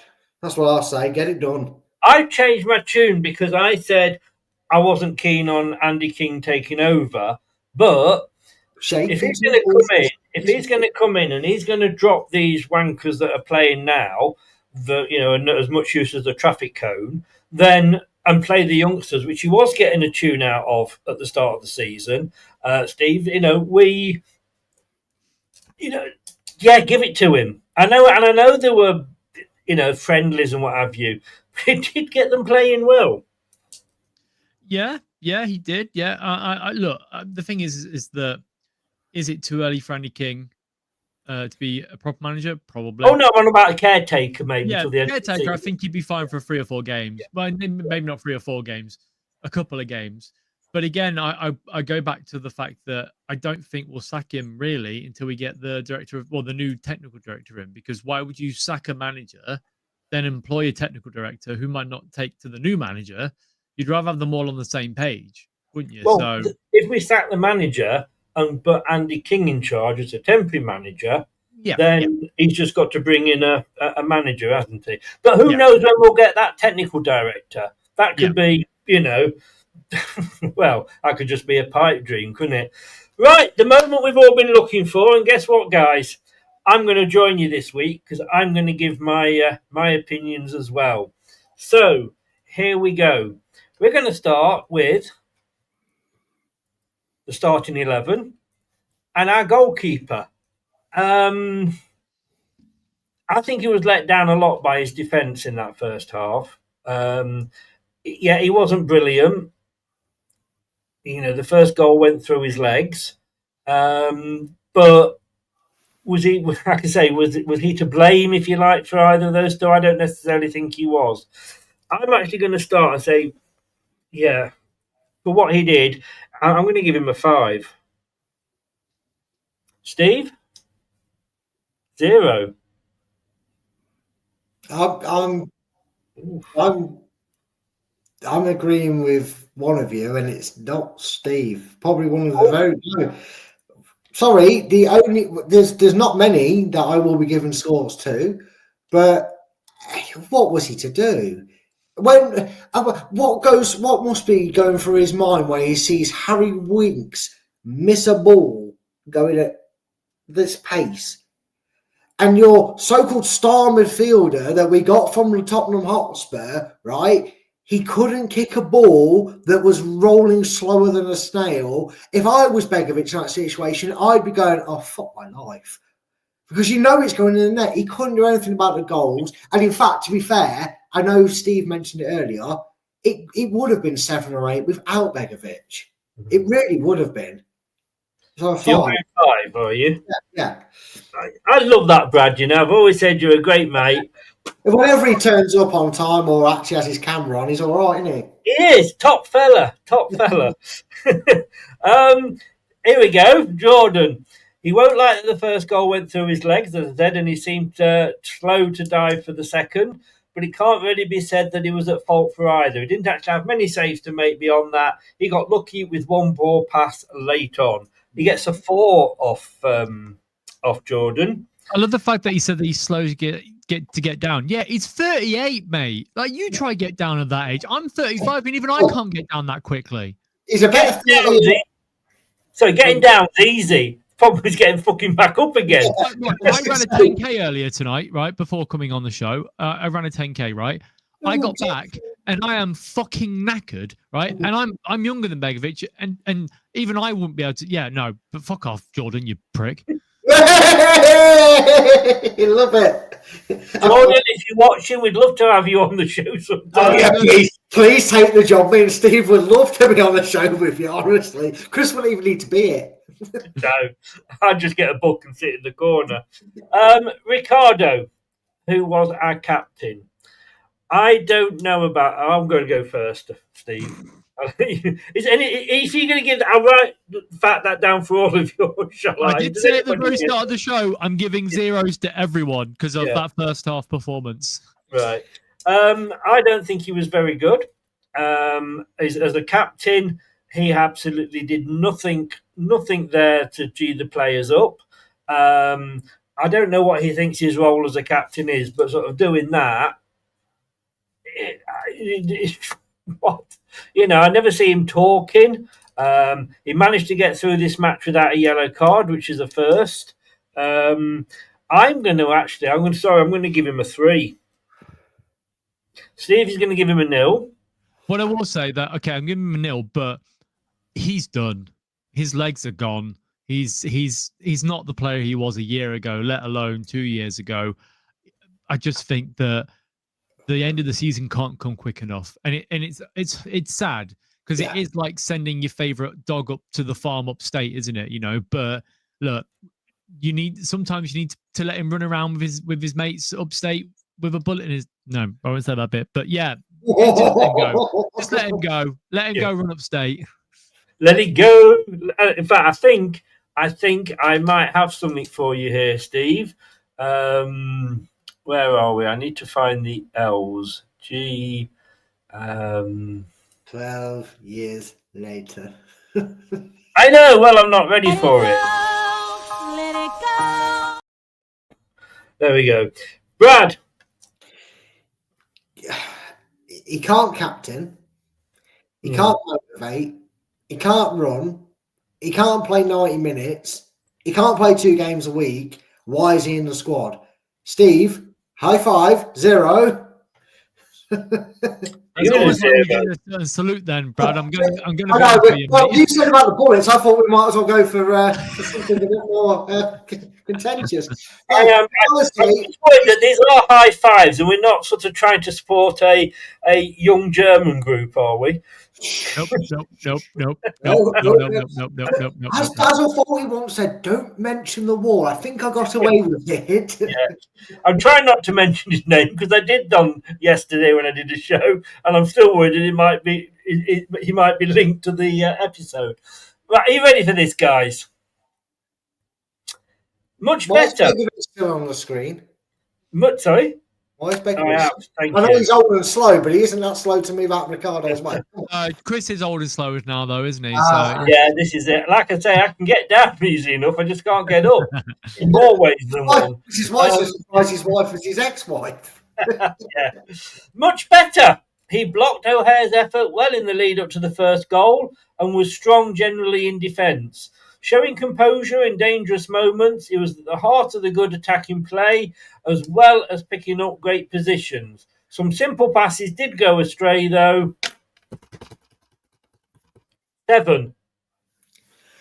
What fucking game were you watching? Were you accidentally pissed as a fart and playing FIFA, you absolute fucking baboon? I think he was dropped on his head. Couldn't save you. I think Stevie Wonder could have watched our game. I know the irony, and I'm saying it in that way facetiously. Stevie Wonder could have seen that bad performance. How the fuck have you given him a 7, you utter clown? All right. Brad, be honest with us, mate. Don't hold back. I think I just need to put that up in the top right-hand corner for this part of the show. 7 on what planet is it? Does he do this? Does he do these ratings and reviews on fucking shrooms? I tell you what, one thing I will guarantee you, I don't think Steve's going to get any football friends this week. Vout phase. Oh, why? Delilah. I know. He looks like Delilah, doesn't he? No, he looks like Ricardo. Thank you. Oh, I can't fuck it. I'm past caring. We all know it's going to be shit.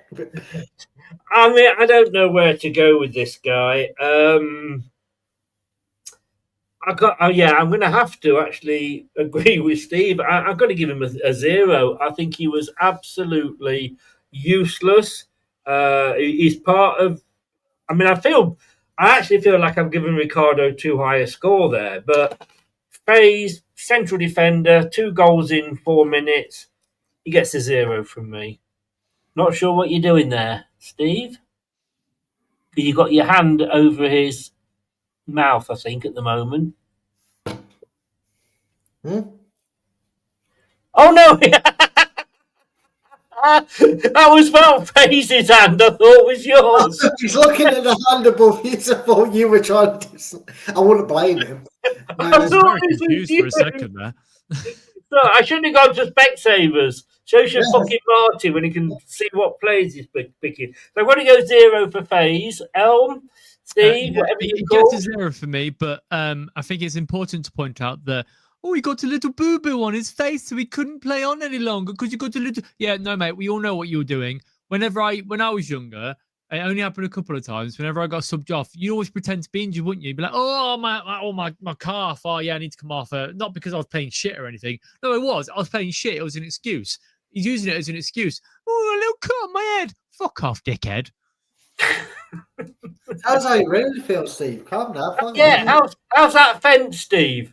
It's splintery, that's for sure. Yes, yeah. Brad? You're going to make it a full house? Oh, heads fresh air, kicks fresh air, falls over to fresh air. And when you're getting outperformed as a centre-back by a fucking midfielder, -10, -10. Get out of the club. Go away.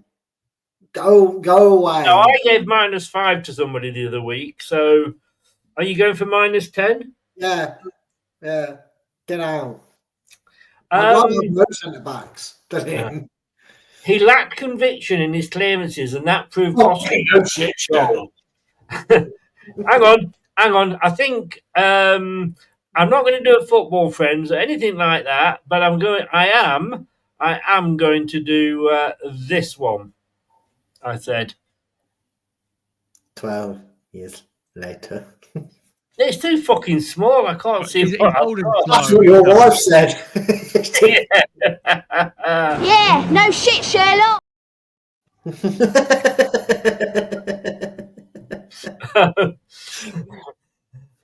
He was the right place to clear a few more crosses and avert danger, but his presence frustrated supporters. Yeah, no shit, Sherlock. His frustration. Taken off at half time after a blow to the face, he actually gets 4 points. Yeah. Fuck off, Jordan. And Steve, I actually think I know what happened backstage. Do you remember, and I'm not going to bring up what actually happened in that situation, but you remember Mad Dog had an incident that led to his dismissal? I actually feel like when he got in and was like, boo-hoo, my cuff, the players actually filled him in to make sure he couldn't go back out there. Fucking should do, yeah. Fucking hell. Because again, sorry, I'm going to tangent it again. There were still players after full time going around having a laugh and a joke with former teammates when they're on the pitch. Yeah. That's what you want to fucking see when you've been battered. Somebody said on social media on one of my posts that Alex Ferguson says he's bored since his wife died. That may be the sort of manager we want in. I mean, no. But I get what he's saying because he wouldn't be standing for that, would he? All we need to do is buy his hairdryer. Just plug it in the wall and let it go for a bit. It's fine. Yeah. Let him have Wild face in the changing rooms and boot a football boot at him. That'll hurt him. Yeah, exactly. Might give him a concussion. He won't play for us again. That would be nice. Vestergaard. Footballer. Sorry. Yeah. Carry on, Chris. I will give him. Yeah. If I'm giving Ricardo 3, he was better in the second half. So I'm going to give him. I can't give halves, can I? You can. You can. No. Well, yeah, you can as long as you open the door for everyone else to come steaming. Yeah. No, because everything you would do would be have a half. I'm going to give him a 3 again because he did have a better doesn't get the half, Chris. She gets the full. Thank you very much. Say that again. Sorry. My wife doesn't get the half. She gets the full every time. I never. That's a bit too defensive for my liking. That sounded a bit like I'll tell you what, mate. If that's the case, you're scoring more than fucking Daka is. Oh, that is the case. Are we sticking with 0? Yeah. Yeah. I mean, in fairness, you did only see half the game, so I get it. I get it. Well, Brad? also, I mean, I didn't do anything for the Tuesday night game, did we? Really? So this is a rolling on from Tuesday night as well. It's a lot of rollover for Steve. I love it. Yeah. I for one think that it's not Vestergaard's fault because we did Tuesday. We did a Tuesday. Brad wasn't here, of course. I wasn't here. I wasn't watching that shit after. I was busy doing other things like painting walls. I might as well have been doing. Did we do a Wednesday? I thought we did. Did you not do it live on the thing? Well, Steve's like, I want it. But anyway, while you figure that out, Chris, I've got about 5 minutes because it's you to figure out. Well, no, I thought you'll just do your normal 5-minute answer. Gives me time to have a look.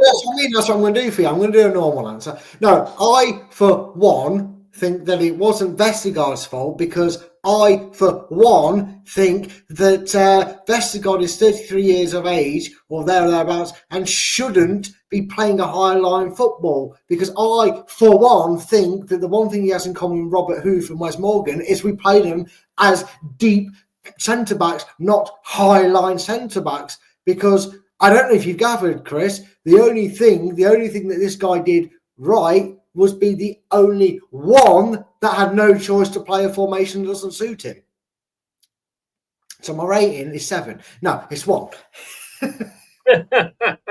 We did do one, Steve. Yes.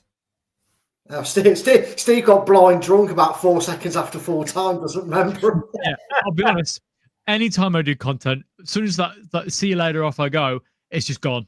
Whoever I'm with, it's just gone. Actually, in fairness, oh yes, no, you were on it. I'm just looking at it now. Because I wore that training kit from last season. You did, yeah. I remember now. Now it's all coming back to you now. Right, Mr. Jordan. He fouled Cannon way too often in the first half, and his lofted passes put teammates in trouble. But he was much, much improved in the second period, pinging passes around the park. I don't know if I dare tell you this. He gets a 6 off Jordan.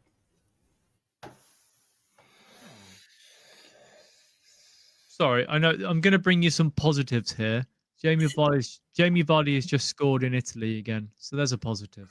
There's a positive. Was it safe to come up? That's what she said. Yes. Okay. Now he would have got this score off Steve anyway, but for this game, Luke Thomas, I saw him. He did get in the opposition half a few times, in the second half. I wasn't particularly impressed with him in the first half, but he did have a good second half. So for the second half, doing Brad here, the second half, I'm going to give him 2. 0. 0. Here's a sentence you never thought you'd hear being said after the diabolical performances he put in when he first signed for us. I can't wait for Christensen to be back fit playing. 0. You're very harsh, Brad. He had a ropey first half. You're very harsh. You're harsh. Not me giving 0 to everybody. You're harsh, Brad, for giving him a 0. Yeah, how dare you, Brad? Oh, wait, yeah. Yeah, but in fairness, you're only doing it on the first half. Brad watched 90 minutes of this. Yeah, Brad. Actually, for most of that second half, until James Jordan scored, I was on my phone playing whatever other games I could find. He had a ropey first half. Yeah, no shit, Sherlock. In which he was beaten easily by Sir Keith for the opening goal, and then seemed to move the ball for far too slowly, meaning he was caught in possession a few times. He was solid enough in the second period, though, and joined the attack when he could. 4 off Jordan. Oh, 4 more than he deserves. Harry Winks. Wanker. -10. Get out of my club. I'll start. There you go. I second that. -10. So my 7 isn't going to cut it then, is it really? No, it's a complete and utter waste of space. Could he actually? The bag of wind we needed to kick Winks, you wanker. All I'll say is, could he actually get any worse? It can. Yes, there we go. Wasn't his best game. Wasn't his best game by any stretch of the imagination. We went off at half time. I'm going to give him a 2 again. I'm sorry. Chris, can you just say that first bit again about Wings and then play the Oliver no shit Sherlock for yourself? What did I say? Not his best game in a Leicester shirt. Yeah, no shit Sherlock. Yeah, no shit, Sherlock. There, I'll give it myself. Yeah, I've given him a 2. It wasn't, in fairness, was it? Although, and he's had a few bad ones. I will say this, though, Chris. The one thing he missed out on doing is when he went down the tunnel, he should have gone into the car park, got in his car, and fucked off back to London or wherever it is he's fucking residing. Yeah. Never step foot in my club again, you absolute cancerous piece of shit. I don't know if that's if that's as strong as I can be. I could probably be stronger, but I don't want to get you taken. Yeah, I was going to say, I think that...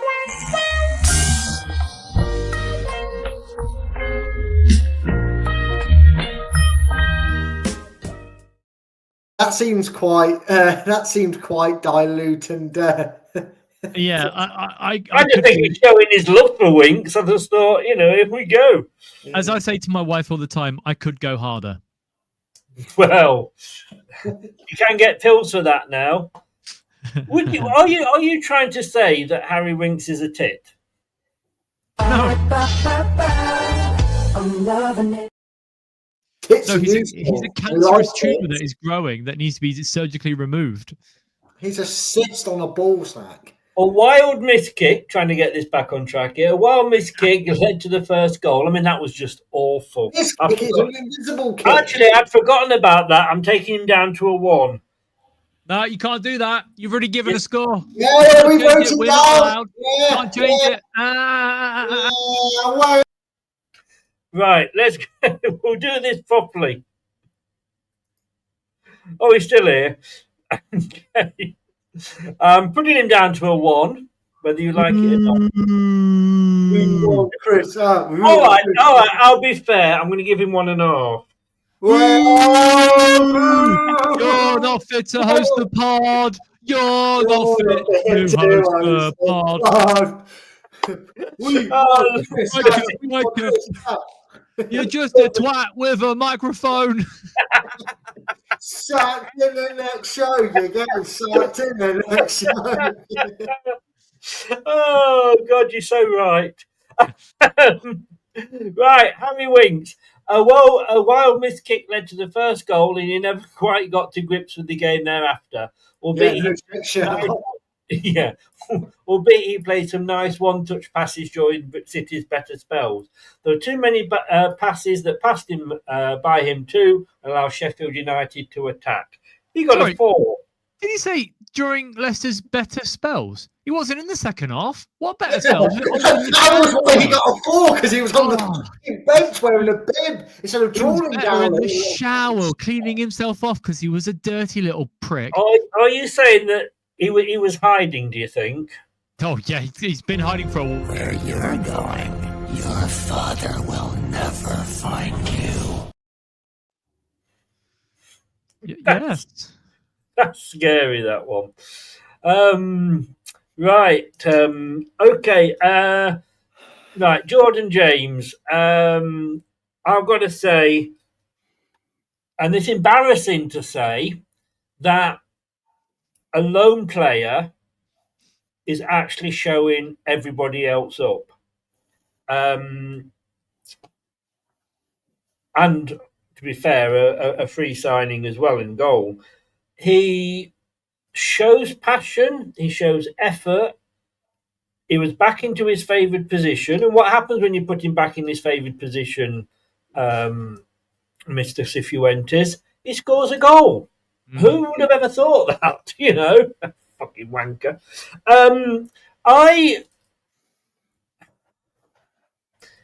I've given Bekovic a 5, so I'm going to have to really give James.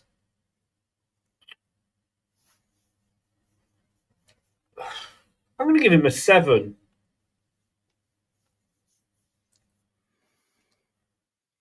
I'm giving him a 10. He's the only one that deserves it. He's the only one that was fucking trying. The fact that he's somebody that clearly wants to be at the club and is trying to G up the fans after going 2-0 down, like, you can't fault his commitment and the way he plays. So he gets it. He's the only one that will get a positive score from me, and he deserves his 10 because he scored a good goal as well. Brad? The full-time score from the King Power Stadium. Jordan James 2, Sheffield United 3. We need 11 of him running around, well, still in goal if you're Bekovic, on that pitch for the remainder of the season. It's utterly embarrassing that somebody who is not, on paper, committed to this club in the long term is the only one that seems to wear his heart on his sleeve, wear that badge with pride and passion, and actually give the crowd something to cheer about. Steve, I think I must be going for a dizzy spell coming down with the flu or something, because I'm going to agree with you. He gets all the scores and everybody else combined put together. He gets a 10. Oh, you two can you get a room? No, Brad, I tried to give you a high five and I stood there like that, all right? It looks like I'm doing a salute. I'm not. So. Yeah, okay. That's how we're... Football friend! Honestly, I'd rather get the same ratings as Steve than that twat that's on shrooms when he gets it. It was one of the few. You don't know what's coming. It was one of the few City players who looked up for it from the first whistle and maintained those energy levels through the 90 to make City a much better attacking threat in the second half. He connected well with Fatawu and Ricardo, made good forward runs, and then struck excellently for his goal, the swerve beating Cooper. You thought you were being generous, didn't you? Football friend! He gets 10 off. The drugs must have worn off. No, he gets an 8. There's no way these drugs are that good. I loved it though. There we go. Right. Me and Steve the Christmas sweats then. We were dreading it. I'm concerned. I think I've missed somebody off here. Just bear with me. No, I haven't. I think he's coming. No, I could have. No, I haven't. It's just Jordan doesn't put them in the right fucking order. Hi, Jordan. Fatawu. Do you know what? Distinctly below par again. I know we had that fight back in the second half. Oh, I mean, he did actually get the crosser for Mavadidi to head it in, and that has to be, for anybody that watched the watch along, the least enthusiastic goal celebration I have ever given for a Leicester goal. It went in, and I went, oh, I didn't realise it had gone in straight away. I just went, oh well, we got one. And that was as excited as I got. For the second one, I was out my chair cheering because I thought the fight back might be on. Knowing Steve had left, I'm like, hey, no. But, yeah, didn't really do a lot for me apart from the cross for the goal. He gets a 4 from me. Dave, back to 0. He's been awful for weeks. You know, the assists are papering over some of the cracks because he's getting assists, but he's trying too hard. And I'm sick of his social media posts, calling out a fan saying, we don't want you in supporting this club if you're not going to back us. Mate, look at yourself. Look at you. You're James Maddison Mark II, right? You're not great at the moment. You have been great for a while. Shut up and do your talking on the pitch. Oh, there's so much more to come. Is there? I don't fucking want it. Piss off. And I love Abdul, but I'm getting to the point where I just want him. I want him gone as well. I am. Fuck him. Okay. I know how you feel. I'd rather not. But and you're port in a storm. Brad, how about yourself? He's becoming a bit of a stubborn jackass. Not just for his social media stunts. I think some people shouldn't be allowed social media. It should be done by a representative. For what he's been saying, he's just no need for it. He is about as stubborn as Marty is with his formation. He doesn't change. And it's all right when you're flashing the pan and you do it for one season and people are, oh, how do we defend this guy? He's quick, he cuts inside, he shoots from 40 yards and they fly on the top corner. Well, all right, we didn't get to see any of that last year, but teams and managers would have gone, they did that last year. If he does that again, we know how to stop him. And they've been stopping him since week 1 and he won't change and he doesn't change. And it's either an attitude problem or he just hasn't got the ability we all think he should have or did show in the first season. For that reason, he gets 1 point for the assist. 1 point. Right, I'm going to speed this up because I have got another show at 9. But let's see. He got a 5 off Jordan. Oh, fucking hell. Moved the ball about with James and Ricardo well and he delivered the cross for the goal. But he's still frustrated, often running into trouble and not finding the ball into the box. This was I thought this guy was going to be next, but technically, I suppose if you go across the field, he's not. Bobby Dick-Overeed. Look, it's hard unless you call Jordan James. It's hard to be good in a vat load of shit, isn't it? He did okay. I'm glad he was in, which allowed James to go back to his number 6 role. But nobody was brilliant there. Like I say, apart from James, probably give him a 4. Still nil, Steve? Brad? Didn't know he played. 0. 0. He gets a 5 off Jordan. There were some nice touches in the first half, but he wasn't involved enough. Mavadidi. He scored the goal. Fair play to him. I've noticed these last few games, we are actually playing down Mavadidi's side more than we're playing down Fataru's. I think before we relied on Fataru too much. I'm just worried that we're going to end up that with Mavadidi. I thought he had a pretty... look, he got the goal. He didn't have a brilliant game, but it wasn't his worst. He gets a 5 off me. Steve? I'm making it easy for you, Chris. Well, I just wonder why you've got that off to a fine art, haven't you? Brad, Would you prefer if I go that Sorry, fucking hell, Caesar Steve. Brad scored a goal. Seems to be getting a bit more confidence. Better than Fatawu as a winger right now. Doesn't shoot from 50 yards every time he gets the ball. I'll give him a 3. 3. You don't want to give him a point for the goal, Steve? I didn't even know he scored. Go on, Chris. Oh, you weren't there, were you? You missed it. He wasn't there, was he? I forgot. He was there to know that James deserved a 10. Work that out if you can, Chris. That's because I as I got in the van, I turned the ignition, obviously, and the radio popped up, and it was just as James scored that it popped up. So, so James scored, and it was a good goal. And that was it. So, okay. He gets a 7. Did I say that? This gets a 7 off I'm just Jordan James. Gave away the ball away for the first goal, but with his only poor moment of another strong outing. He attacked his man, showing moments of great dribbling, worked back well, and then gambled on a deep cross to score City's first goal. This guy, I want to love him so much. I really do. But I didn't even know he was on the pitch in that first half, or even at any time, to be honest with you. The only time I noticed him was when he was walking off at half time. He did absolutely nothing. Like you summed it up at the start, Steve, 12 touches or whatever it was, and a couple of those were hit at him. He gets a 0 from me. Yeah, atrocious. Same.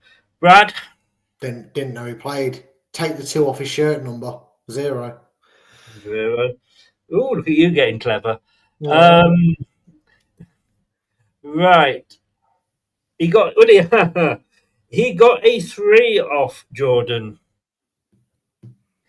He wasn't involved in the game at all. There were a couple of poor touches when he dropped deep to get the ball. It's a shame that he does not seem to have kicked on since his goal last weekend.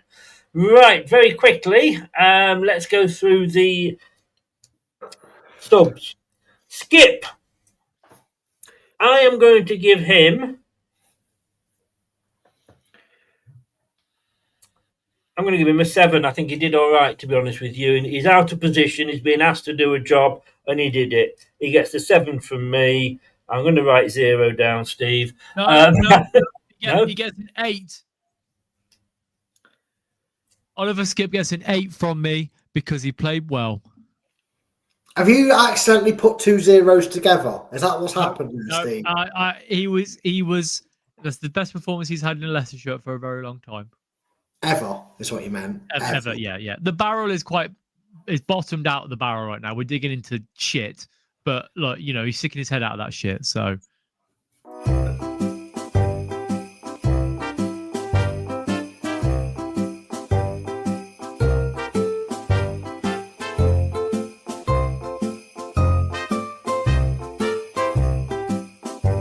I don't understand what's going on here.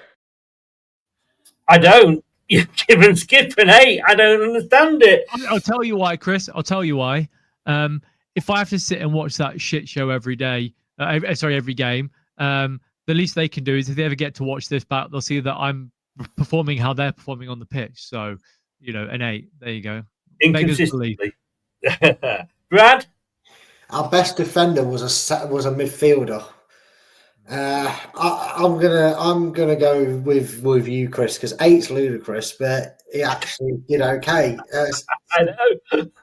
Yeah, outrageous! How dare you? Unfortunately, I'm gonna have to do this. But who's it for? Oh, friend, football friend. Give it to me. 7 then, didn't he? 7 off Jordan. Yeah. Right, substitute. Skip, there we go. You didn't tell me I hadn't moved on to Skip, did you? Samore. I was listening to them. I was actually watching it in between doing other stuff on my computer. No, not that before anybody says it, because I was still live on the watch along. Hello. And the commentator said what a difference Samare had when he came on. And I'm just wondering whether Samare's problem is that he has had to play with Winks. Maybe because he was obviously replacing Winks, maybe he's better when Winks isn't there. Maybe it's Maybelline. I don't know. I mean, it might be that he's just had his good 45 minutes for the rest of the season, which is quite possible. We might not see anything of it again. He gets a 7 from me. Go on, Steve. You can make it 9. He doesn't get a 0. He gets a shrug of the shoulders. That's a 1. No. I write down shrug of shoulders. It's not a 1 or a 0. That's just a shrug of the shoulders. No, I can only do numbers. Oh, 0.284. 1. Okay. round it up. There we go. I was in the countryside at the weekend, and I went onto this farm, and the farmer said, "I've got 99 sheep. Do you mind helping me out and rounding it up for me?" I went, "Sure, 100." Right. Oh dear. I am the Marty Cifuentes of the joke world. Brad? I mean, again, our best, barring James, obviously, our best midfielder on the whole day. Yeah. He came on in the second half, got the assist for the goal. I'm gonna have to give him a 7. 7. He helped change the game, provided level control in midfield, moving the ball with confidence, and made great choices, knowing when to go short and when to go long. Really good. He got an 8. Ayo, didn't really notice him, to be honest with you. He did get involved. 4th.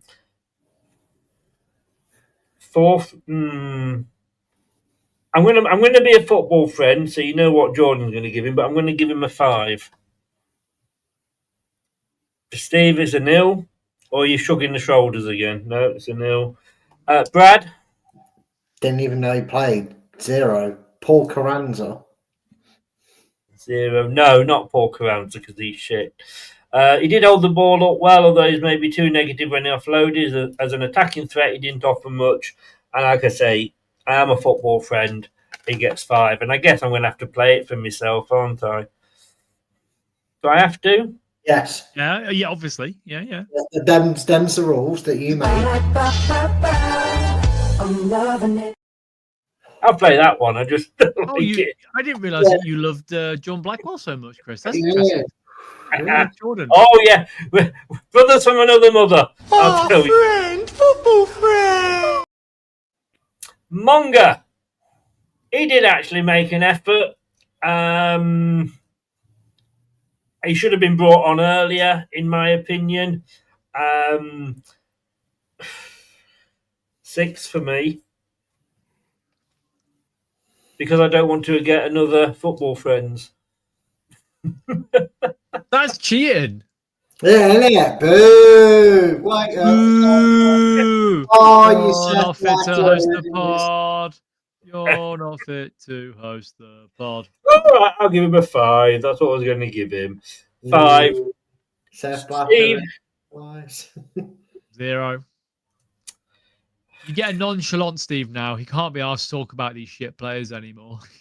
Brad. I noticed he was on the pitch. 1.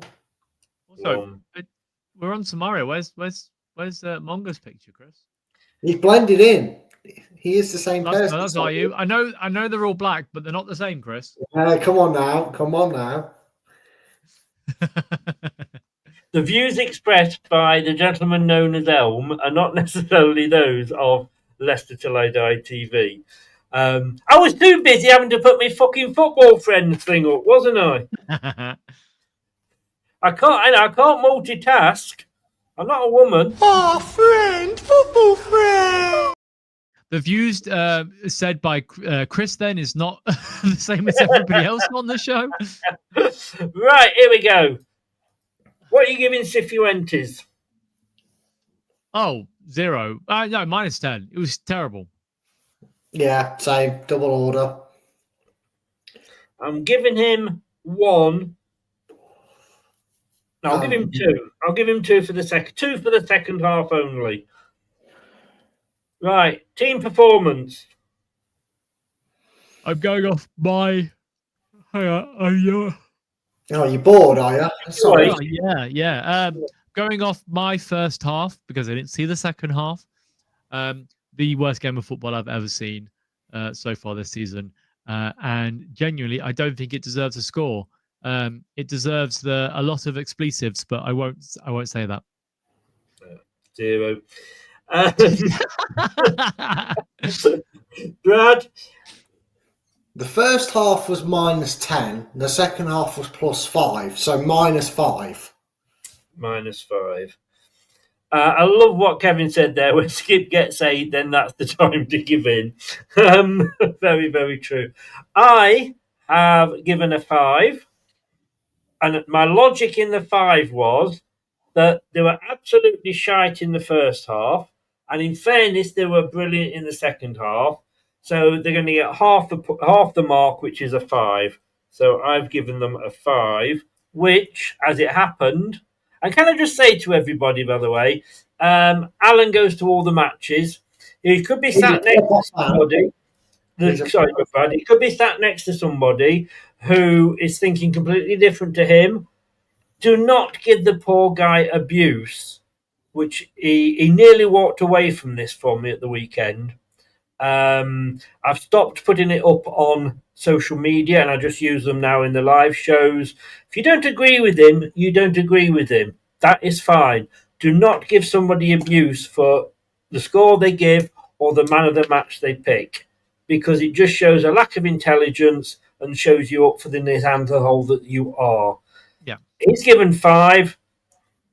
You know, Steve, or somebody sat next to him might have given a 3, somebody might have given a 7. It's his opinion, and he's got that job. Thankfully, he's staying with us and carrying on because he's a good friend.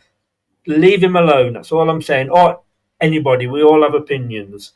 You're not going to have one of these, Steve. Oh, Or no, are you going for James? No, I do. I have a man of the match. It was my legs leaving the stadium. No one then. No, I've got it. Well, we've had the referee, we've had the grass. I think you said the linesman at one point. So I will have this. I will back you honestly. He once gave Bobby D called over a Reed man of the match for staying at home. Exactly. So my legs have supported me all of my life, and they helped me support myself at the weekend by walking out. So write down my legs, Chris. My legs. Thank you very much. But you have given 10 to James, so technically he's your man of the match. No, my legs get 12. Brad? I'm going to give it James, just because of that. I can't top Steve's answer, so I'll just stick with James. Brad, I thought you were going to say Steve's legs as well, but Yeah, well, I don't want to rate your legs, mate. That just comes out differently. So I've got fantastic legs, so I'm not going to lie. They're the best feature of me. Are you married to a dwarf? You don't need to prove it. You don't need to prove it. When you did the post-match reaction, there was 5 of us in because Dave joined us. 4 went for James. Mm-hmm. 1 person went different. Was it Wayne with Monga? No. You can see where I was going. It was me. Somebody giving it to Samare? Yes. That was me. Makes sense. Yeah, it does really. It's like Monga to Wayne. And in fairness, yeah, James had a good game, but I just think Samare, I take the piss out of him. He's fucking awful 99% of the time. So when he comes on and has that sort of effect, I think, I'm not going to say he's suddenly turned into Messi or anything like that, and he'll probably start the next game and he'll start next to Winks and he'll be awful. But I just think we should praise sometimes as much as we criticise. So I have given it to Samari. Skip from Alan. Fair. Again, I was talking to him after because, like I say, I was feeling a bit down, and he was saying that at the end of the day, he was out of position. He was being asked to do something that's not in his game, and he did it. And it might be, we joke, but it might be that we found our new centre back here. But there we go. Look, everybody, thank you so very, very much. Appreciate everybody that's been in the chat. There's the table. Look, we're down in 16th. Could be worse, and it probably will get worse. Am I happy with 16th? No. But all I would say is, why can't I find these things? Could it get worse? It can. Yes. Thanks so much, guys. I'm off. Join us again in 5 minutes because we're going to be looking at the whole championship. At least we'll have some good games to talk about. Thanks, Steve. Thanks, Brad. Have a week off now because I'm not here now for 3 weeks because I'm going to be sunning myself in lovely Lanzarote, getting my legs brown, Steve. And remember, do what it says at the bottom. Subscribe, like, share, and hype as well. Please do hype. And I will see you in 5 minutes. Take care, guys. Bye. Thanks very much. Thanks for watching. These videos are tremendous. You better like them too, or I'll be back. This podcast is proud to be part of the TalkSport Fan Network. TalkSport. Powered by fans. That will conclude this evening's entertainment.